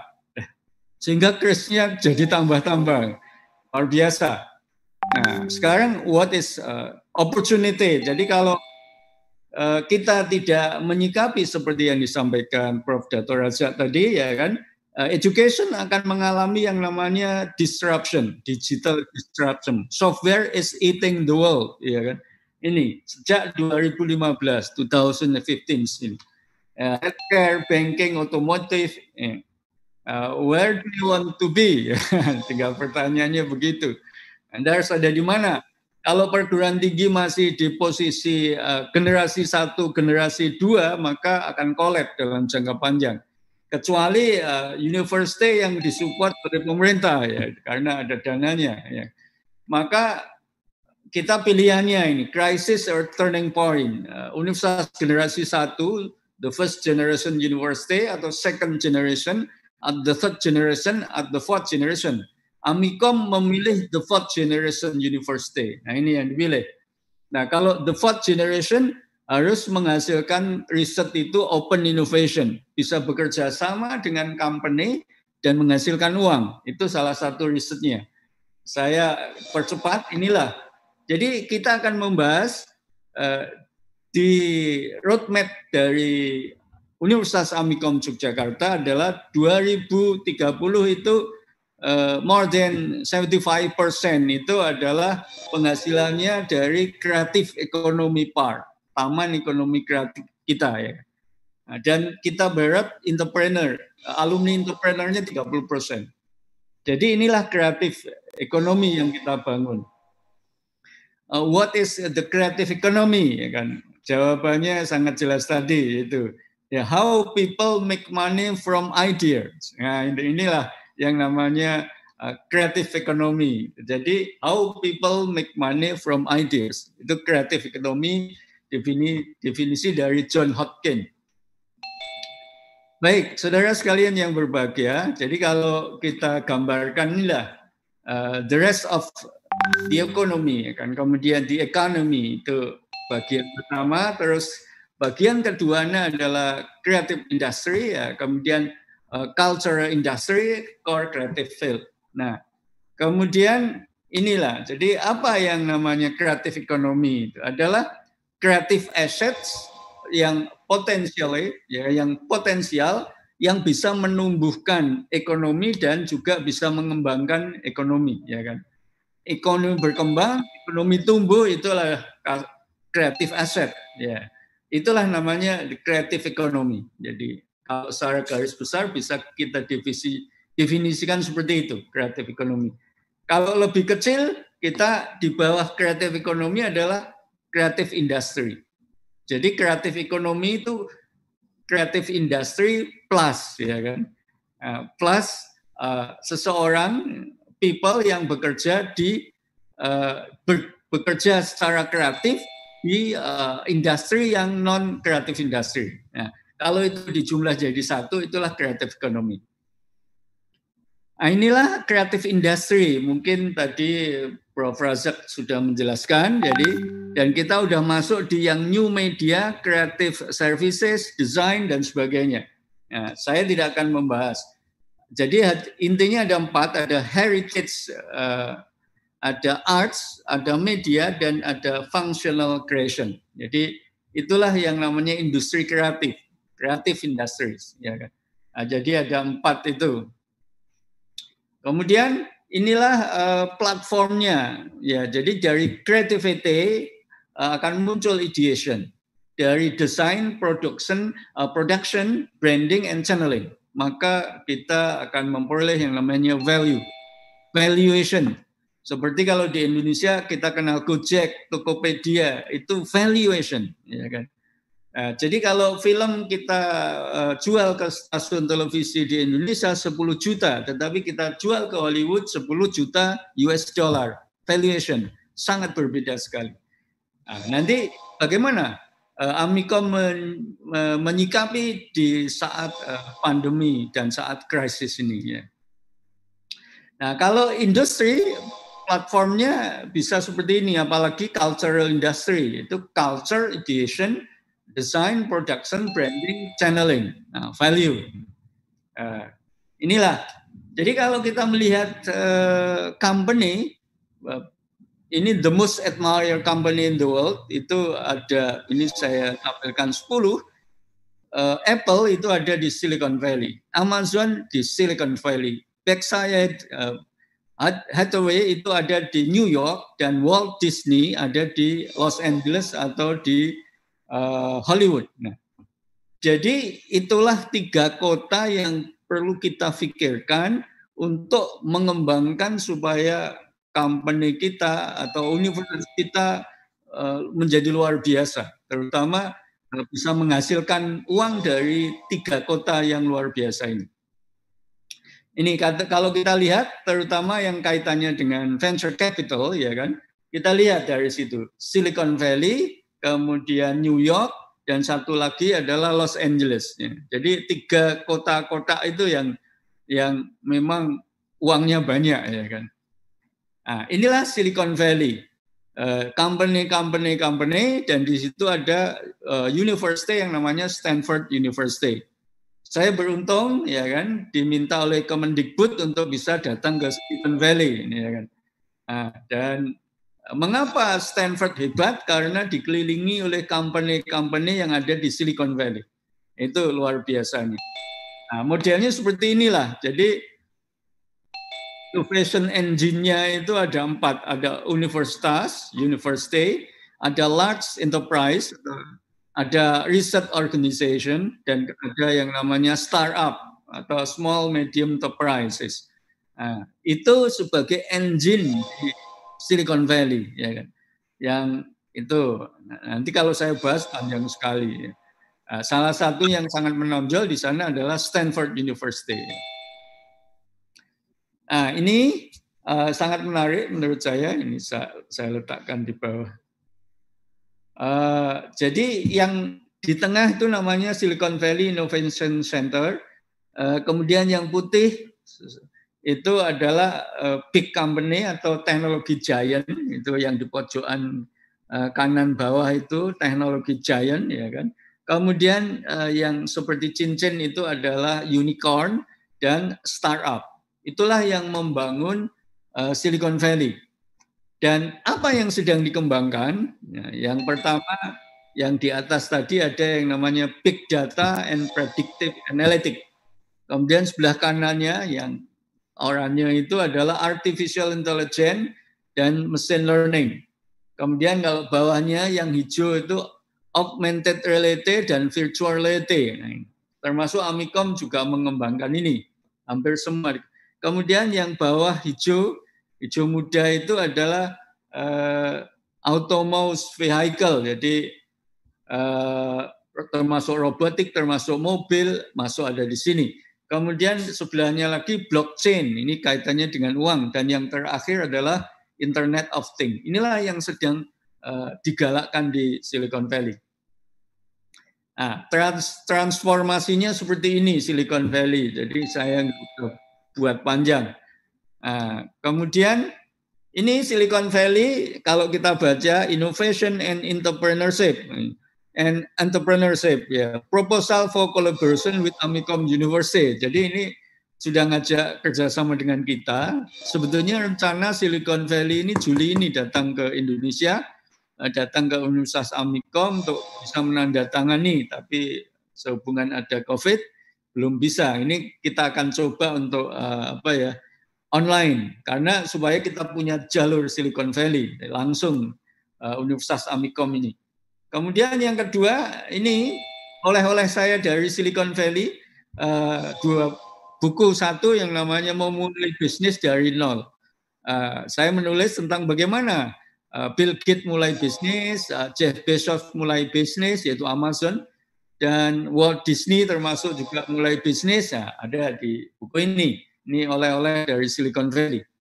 Nah, bagi adik-adik yang suka fotografi, maka ini juga bisa. Photopreneurship, mendulang dolar melalui foto. Nah, jadi bisa dikembangkan ke video.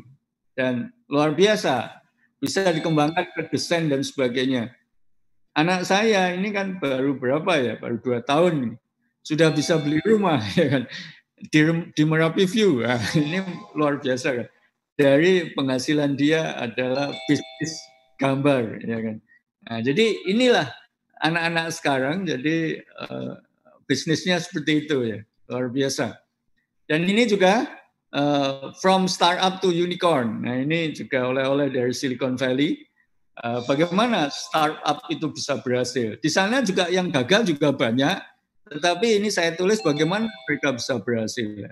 Dan buku yang sedang saya tulis From Unicorn to Giant Company. Nah, ini sedang ditulis. Tapi kalau From Startup to Unicorn sudah selesai saya tulis.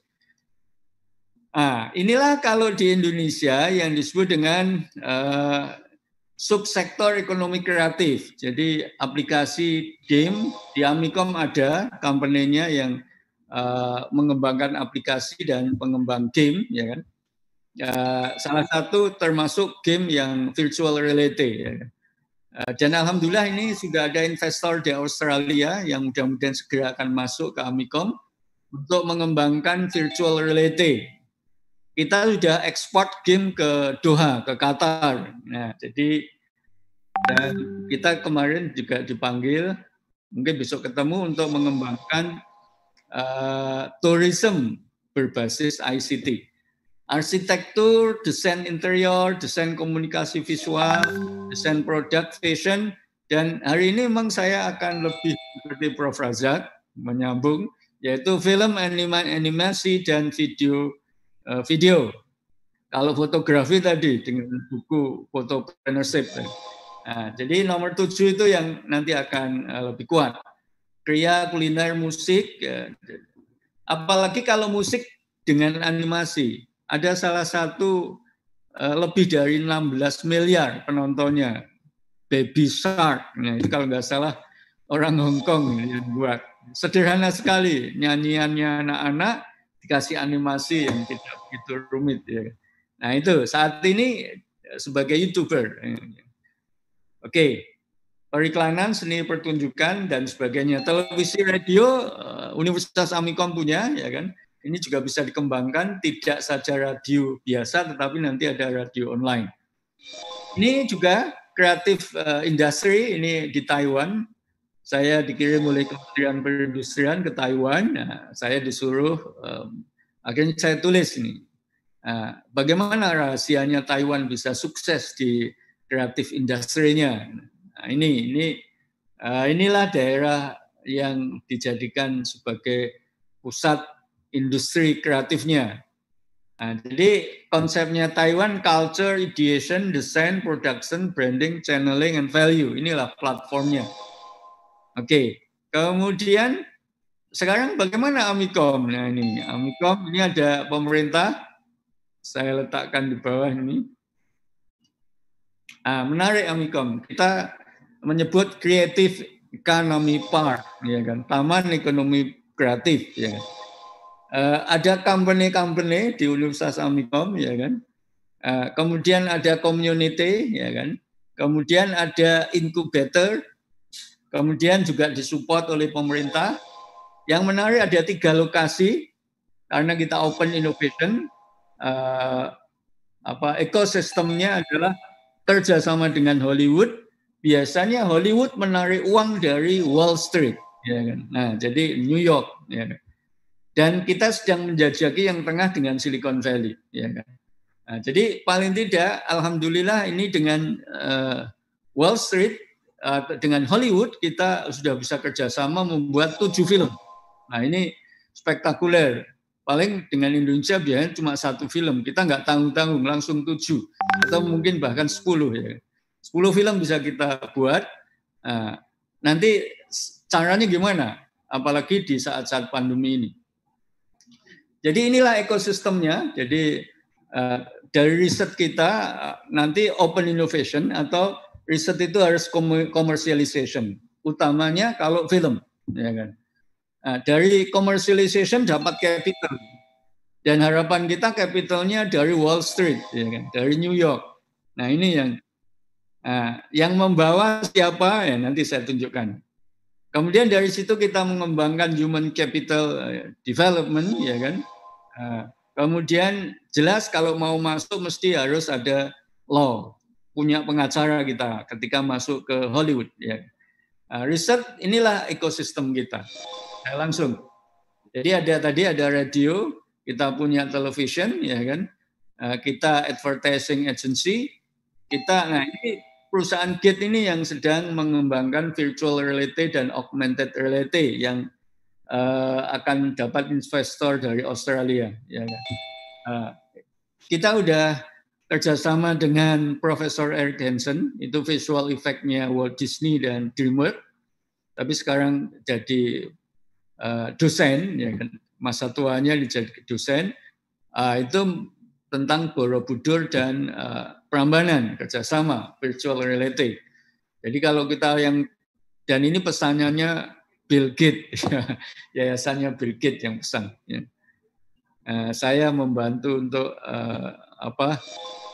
bagaimana bisa syuting Borobudur dan Prambanan. Karena kalau dengan jalur biasa nggak bisa, maka jalurnya Pak Yanto yang bisa dipakai.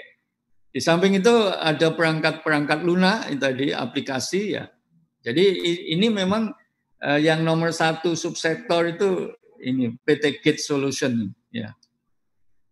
Kemudian kreatif industri yang lain, ICT application itu bandara, ya. 10 bandara besar kita kerjakan, termasuk dalam bidang pertanian.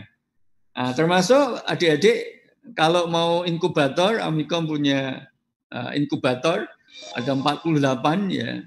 Ada yang sudah bisa berdiri sendiri, ya. Maaf, ada yang happy car seperti Uber itu dapat investasi 1,5 juta US dollar.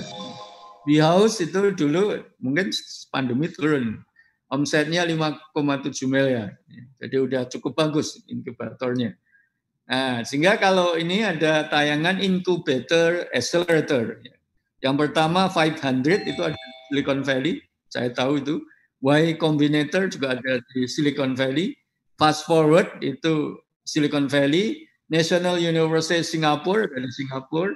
Prince itu ada di Hong Kong, Portugal, ya. Kanada. Hedge itu ada di Polandia. ABP ada di Universitas Amikom Yogyakarta. Amikom Business Park. Jadi kita beruntung masuk dari kelompok itu, ya. Nah, ini harapannya di kreatif saat ini adalah big opportunity bagi mahasiswa untuk berbisnis secara online dengan modal yang kecil. Nah, ini seperti mata kuliah electronic business yang saya ajarkan, $100 per bulan dapat A, maka ada yang 1.100, ada yang 3.800. Nah, nanti di balik ini nanti banyak kita berbincang-bincang khusus untuk yang bagian kayak begini ini, ya. Tapi itu tadi ada di buku From Startup to Unicorn, itu ada. Jadi saya tulis judulnya Memulai Bisnis dengan Investasi Kecil, tapi hasilnya luar biasa. Dengan seperti itu, Amikom 11% itu Princeton, Harvard 13% alumni entrepreneur, MIT 15%, Amikom 20%. Kita kalah dengan Stanford, ya, karena Stanford mahal sekali kuliah di sana, ya kan. Tetapi yang 30% anaknya orang kaya, begitu selesai dikasih modal bisa bisnis, maka 29% jadi pengusaha. Kalau kita jadi pengusaha, anaknya orang miskin, ya kan. Sehingga Amikom lebih mulia. Nah, cari menangnya wong kalah. Supaya menang, ya nggak maunya begitu. Oke, jadi memang yang kita bangun sekarang karena industri 4.0 dan Universitas Generasi 4, selain jadi profesional, jadi entrepreneur, jadi scientist, dan jadi artis. Nah ini. Atau content creator, inilah yang harus Anda bangun. Nah, sekarang saya akan bicara tentang film untuk melanjutkan Profesor Dato' Razak tadi, ya. Nah, jadi bagaimana film? Nah, untuk animasi atau animation itu adalah big opportunity. Sekarang di Hollywood semua nggak boleh company itu melakukan kegiatan kecuali animation. Sehingga di Hollywood sekarang animation menjadi gadis manis ya. Jadi makanya kenapa orang Hollywood mau ngajak kerjasama dengan kita, karena ini adalah gadis manis kita ya. Karena semua aktivitas nggak boleh, yang ini yang boleh. Nah ini menarik sekali. Sehingga nanti akan, jadi ada ini belum semua. Yang Akira itu sudah kita datang ke G-Cage, distributor animasi dari filmnya Ghibli itu, biasanya G-Cage, dan G-Cage sangat tertarik dengan produk kita kerjasama dengan Hollywood yang judulnya Akira. Dia telepon berkali-kali, jadi kita punya tim untuk berjualan. Di samping itu kita juga udah presentasi di Netflix, dan Netflix juga tertarik. Jadi justru saat pandemi inilah, animasi inilah yang menjadi big opportunity. Ya, di samping itu juga Ajisaka. Ajisaka juga nanti siapa saja yang sekarang yang di belakang Ajisaka. Dan kita juga akan membuat film yang agak unik, ya kan? Tetapi masih rahasia karena pasti nanti menggemparkan. Film lokal tetapi nanti nggak usah banyak ngomong dulu. Nanti saya kepancing ngomongnya. Jadi ini yang kita buat. Jadi dengan Hollywood sekarang kita agak mesra sekali. Ya.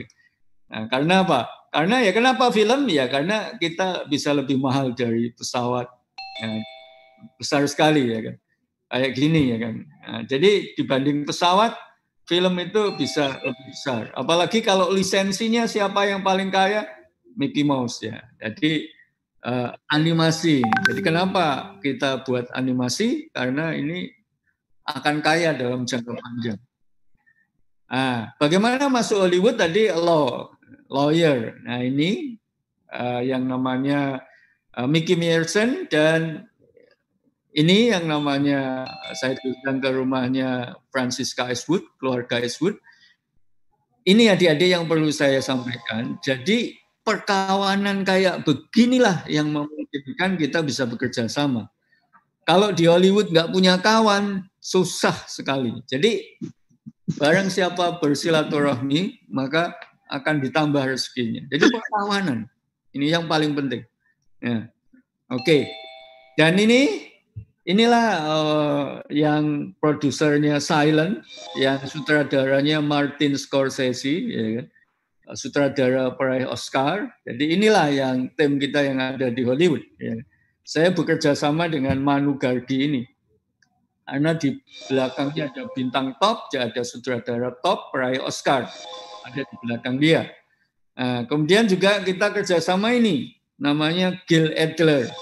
Ini salah satu adalah produser Superman Return. Nah, kalau Superman Return itu anggarannya 100 juta US dollar. Sekarang bergabung dengan kita.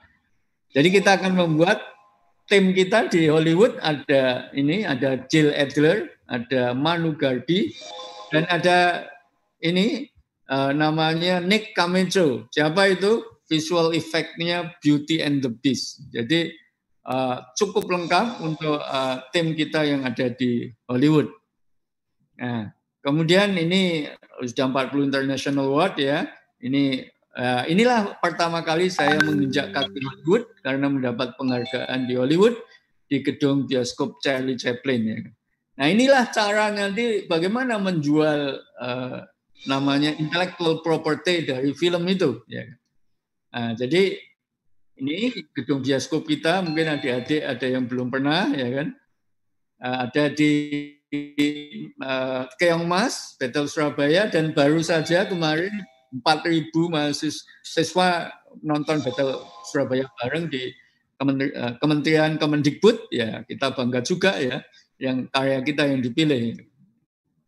Dan bisa tadi disampaikan Prof. Razak ya lewat digital ya, jadi bisa lewat Garuda, Qatar, Etihad, ya kan, lewat ini IPTV, Best TV Cina, Star TV Cina, nih. Nah, dan saat ini yang peluang big opportunity saat krisis adalah Netflix, Amazon, Disney Plus itu adalah. Jadi sekarang film kita arahnya ke Netflix, ke Amazon, ke Disney Plus dan kawan-kawannya, ya kan? Nah, itu sekarang sahamnya Netflix melambung tinggi karena semua orang nonton dari rumah. Netflix, Amazon yang dipilih, dan itulah saat ini justru big opportunity untuk film kita. Dan kita udah datangi Netflix menawarkan film Akira tadi, dan mereka kayaknya tertarik ya. Yang paling tertarik adalah G-Kids, ya, telepon terus ya. Nah, ini Amazon ya, ini juga di Amazon. Nah, jadi harapannya kita ini, tapi ini belum bisa syuting ya kan karena kondisinya COVID, jadi Kill Kick ini harganya kayak begini, harganya luar biasa karena jualannya ke Hollywood ya. Nah, ini juga Ajisaka kalau di belakangnya ada Nick Camejo ya harapannya 7,5 juta US dollar. 7,5 sudah lebih mahal dari N219. Nah ini jadi cara Amicom berjualan kayak begitu. Ini Akira, mungkin bisa jadi Akira bisa lebih mahal dari ini. Tapi kita ngomong yang pahit saja.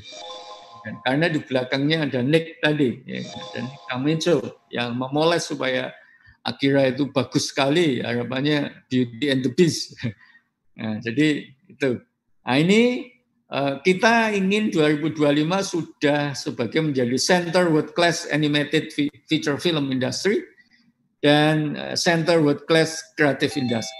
Nah kalau sudah kayak gitu Indonesia punya setitik, dan itu berarti Indonesia sudah diperhitungkan dan saat ini sudah diperhitungkan Hollywood.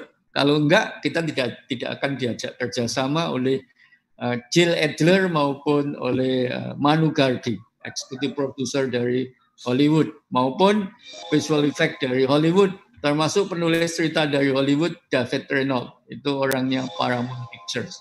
Ya, terima kasih. Ya. Assalamualaikum warahmatullahi wabarakatuh. Nah, Waalaikumsalam warahmatullahi wabarakatuh. Ya. Terima kasih Prof atas pemaparannya. Nah, ini juga sudah ada beberapa pertanyaan Prof yang sudah masuk dan mungkin kita akan diskusi. Mungkin yang pertama bisa sekalian mereview materi dan ada pertanyaan adalah tentang saya tak ngecas baterai saya dulu ya. Oh, iya Prof. Siap Prof. Ya, sambil menunggu Prof kembali ada Prof. Ini Dato' Razak juga ada masih ada ya, C Satya ya. Kalau misalnya beliau tidak meeting nanti kalau ada pertanyaan. Tapi saya tak tahu apakah Dato' lagi meeting sama. Kita tengok dulu saja. Siap Bang Erik, Pak Erik. Oke, ini juga Prof sudah kembali. Mungkin ada satu pertanyaan yang unik dan dari tadi sepertinya teman-teman juga menanyakan adalah bagaimana cara kita itu berjualan film. Mungkin nanti yang bisa Prof bisa membantu menjawab adalah ketika lu sudah level industri, bagaimana menentukan harga filmnya, kemudian dijual kemana, lewat apa. Atau kalau seumpamanya kita baru sekelas home production, atau mungkin teman-teman mahasiswa, bagaimana teman-teman mahasiswa ini bisa menjual karyanya Prof. Yang masih skala mahasiswa ini, mereka bikin film kecil-kecilan, mungkin proyek-proyek mereka, dan pemasarannya seperti apa. Kemudian nanti kalau udah jadi industri, juga seperti apa pemasarannya, mungkin sama Prof bisa sharing Prof. Ya, baik. Terima kasih Mas Satya dan saudara sekalian yang berbahagia. Oke, kalau seperti saya, filmnya buatannya Amicom MSP Studio ini, jualannya sudah langsung ke Hollywood, ya kan. Ini sangat berbeda. Jadi langsung menembus pasar dunia. Bisa lewat mungkin industri seperti Walt Disney atau Warner Bros atau Paramount. Tetapi saat ini yang paling menjanjikan adalah Netflix, Amazon, Disney Plus, 3 itu yang menonjol di Hollywood. Ya. Jadi justru itu harganya luar biasa. Tapi saya ngomongnya harga mepet saja lah daripada saya ngomong yang terlalu tinggi. Saya ambil film judulnya Klaus. Klaus itu buatan Jerman kalau nggak salah, lupa yang kemarin film judulnya Klaus itu oleh Netflix dibeli 45 juta US dollar. Besar sekali kan, ya kan. Ya. Jadi luar biasa Netflix. Ya kita berharap ya minimal itu 7,5 lah. Ya kita berharap 20 juta US dollar. namanya harapan ya boleh saja, tapi minimal 7,5. 7,5 itu yang nanti harapan kita dihargai atau kita jual ke sana supaya ya, kalau sudah 7,5 itu sudah lebih mahal dari N219 itu kan. Oke, ketika Prof ada angka 7,5 juta itu bagaimana cara Prof? Oh, film saya jual seharga segitu, ada patokannya nggak Prof? Apakah kita patokannya yang disampaikan oleh Manu tadi. Jadi Manu yang ngomongin. Kalau kayak gini dia karena biasa jualan ke Netflix ke itu kan. Dia jualan terakhir film Irishman. Berapa itu? 150 juta US dollar. Jadi istilahnya ada yang appraisal ya Prof. Kita harus tahu market dan dari market bisa menilai. Jadi kalau film dia itu sekitar itulah. Tapi kalau nanti di belakangnya ada Nick Camacho, lah itu bisa berbeda itu ya. Karena itu visual effect-nya Beauty and the Beast. Mungkin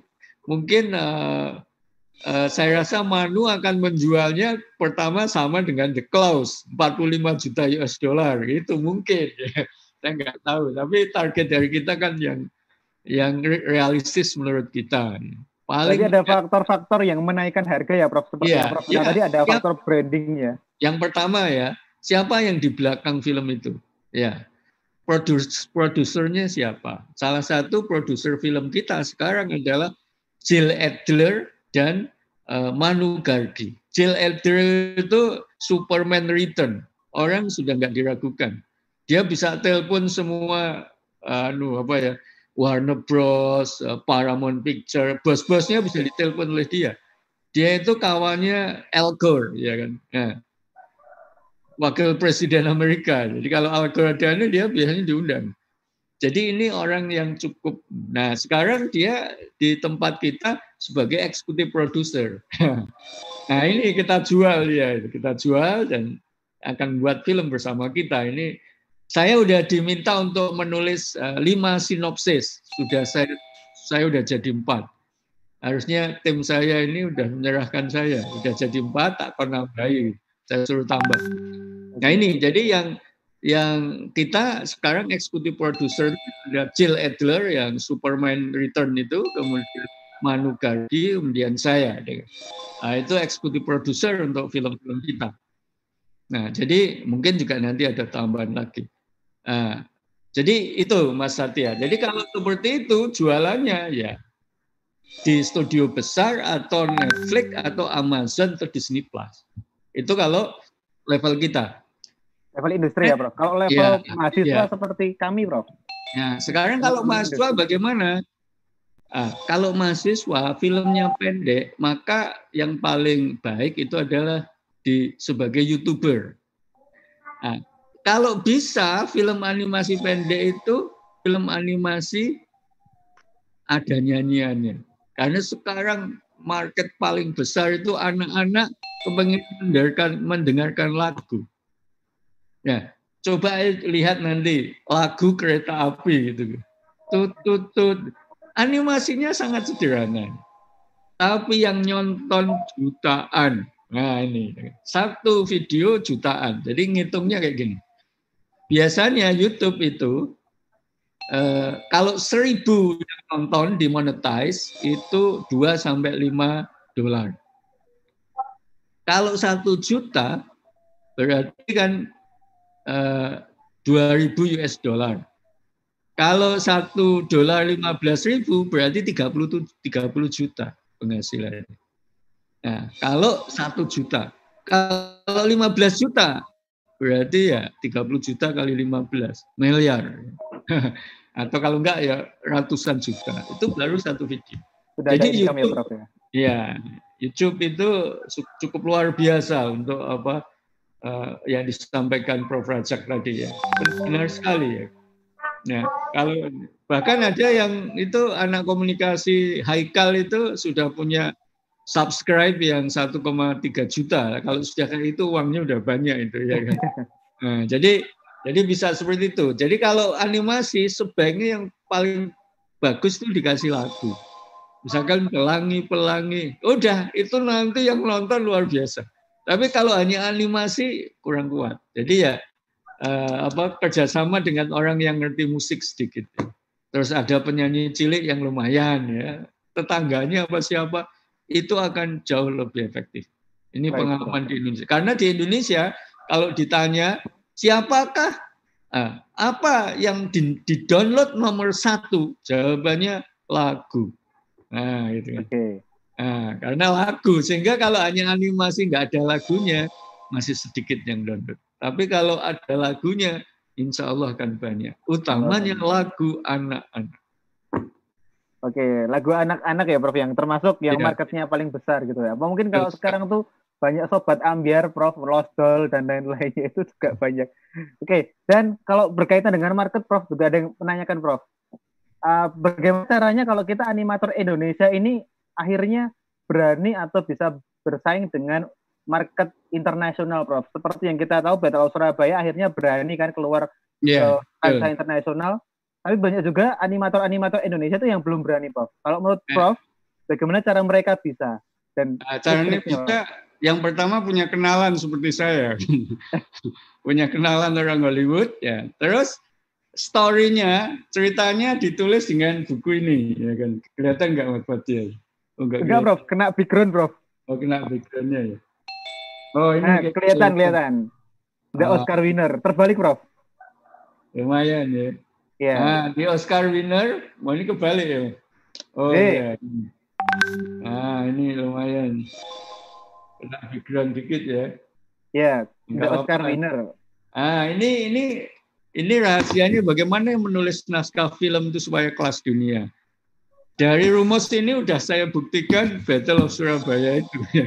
40 International Award. Tetapi Aji Saka saya tulis lebih entertain. Bahasa kasarnya nggak golek duit. Lebih ke market oriented. Lebih ke entertain. Kalau Battle of Surabaya memang itu artnya, seninya lebih tinggi. Tapi harapan saya yang Aji Saka mudah-mudahan uangnya lebih tinggi. Amin. Nah, jadi itu yang pertama ya. Jadi dari cara menulis ceritanya, pola tadi ada 13 step, ada dramatical journey, ada psychological journey. Kalau sudah seperti itu, yakinlah bahwa Anda bisa. Yang kedua, ini bukunya yang paling baru ini, Pak Satya. Iya, nggak kelihatan ya. Cinematography, The Oscar winner. Hollywood Cinematography. Ya. Oscar winner, nih, ini buku yang baru sedang masuk percetakan. Wah, siap, Prof. Jadi, yang sedang saya tulis adalah editing. Jadi bagaimana kita mengedit supaya kelasnya kelas Hollywood. Ya. Jadi memang dari pengalaman saya berkunjung di Hollywood, sehingga banyak hal yang saya tulis kemudian supaya orang Indonesia itu berani untuk masuk ke Hollywood. Karena sementara ini orang Indonesia ya baru sedikit sekali ya. Yang kayak kami kerjasama langsung dengan Hollywood masih langka. Dan kita saat ini di Hollywood dipromosikan oleh mereka, terutama oleh Manu Gargi. Karena Manu itu sering kedatangan para sutradara top itu ya, datang ke rumahnya. Terus ditanya-tanya, kamu kegiatanmu apa? Wah, saya enggak, ini karena film live kan, dia sutradara film live, saya enggak ada. Oh, saya ada animasi. Animasi ditunjukkan. Akira itu apanya teasernya bagus sekali. Siapa yang buat? Indonesia. Wah, ya kan. Indonesia Jakarta? No, Yogyakarta. Wah, jadi Yogyakartanya Amiko ya. MSC Studio ya. Jadi mereka sekarang mempromosikan kita ya. Luar biasa, sehingga branding kita juga jadi bagus. Memang selama ini yang ada kan Rini Sugianto, kemudian kalau sutradara ada juga Levi Seng, tetapi memang ya agak berbeda. Kalau kita memang membuat IP kombinasi Hollywood dan Indonesia. Nah gitu Mas Satya. Ya, silakan mungkin nanti ada yang bertanya lagi. Ya Prof, banyak tadi dengan banyak banget ini Prof, termasuk tadi market terus kalau menurut Prof tentang apa ya internet marketing atau selama ini ada website di mana mereka itu bisa download atau melihat sebuah film itu online tanpa berbayar. secara jangkauan mereka bisa menjangkau banyak orang, Prof. Bahkan orang-orang yang tidak bisa, mungkin nggak mau beli tiket dan lain-lain, mereka bisa melihatnya. Tapi untuk industrial kan seperti agak merugikan. Tapi kalau menurut Prof, gimana Prof tentang ilegal nonton gitu Prof? Pertanyaannya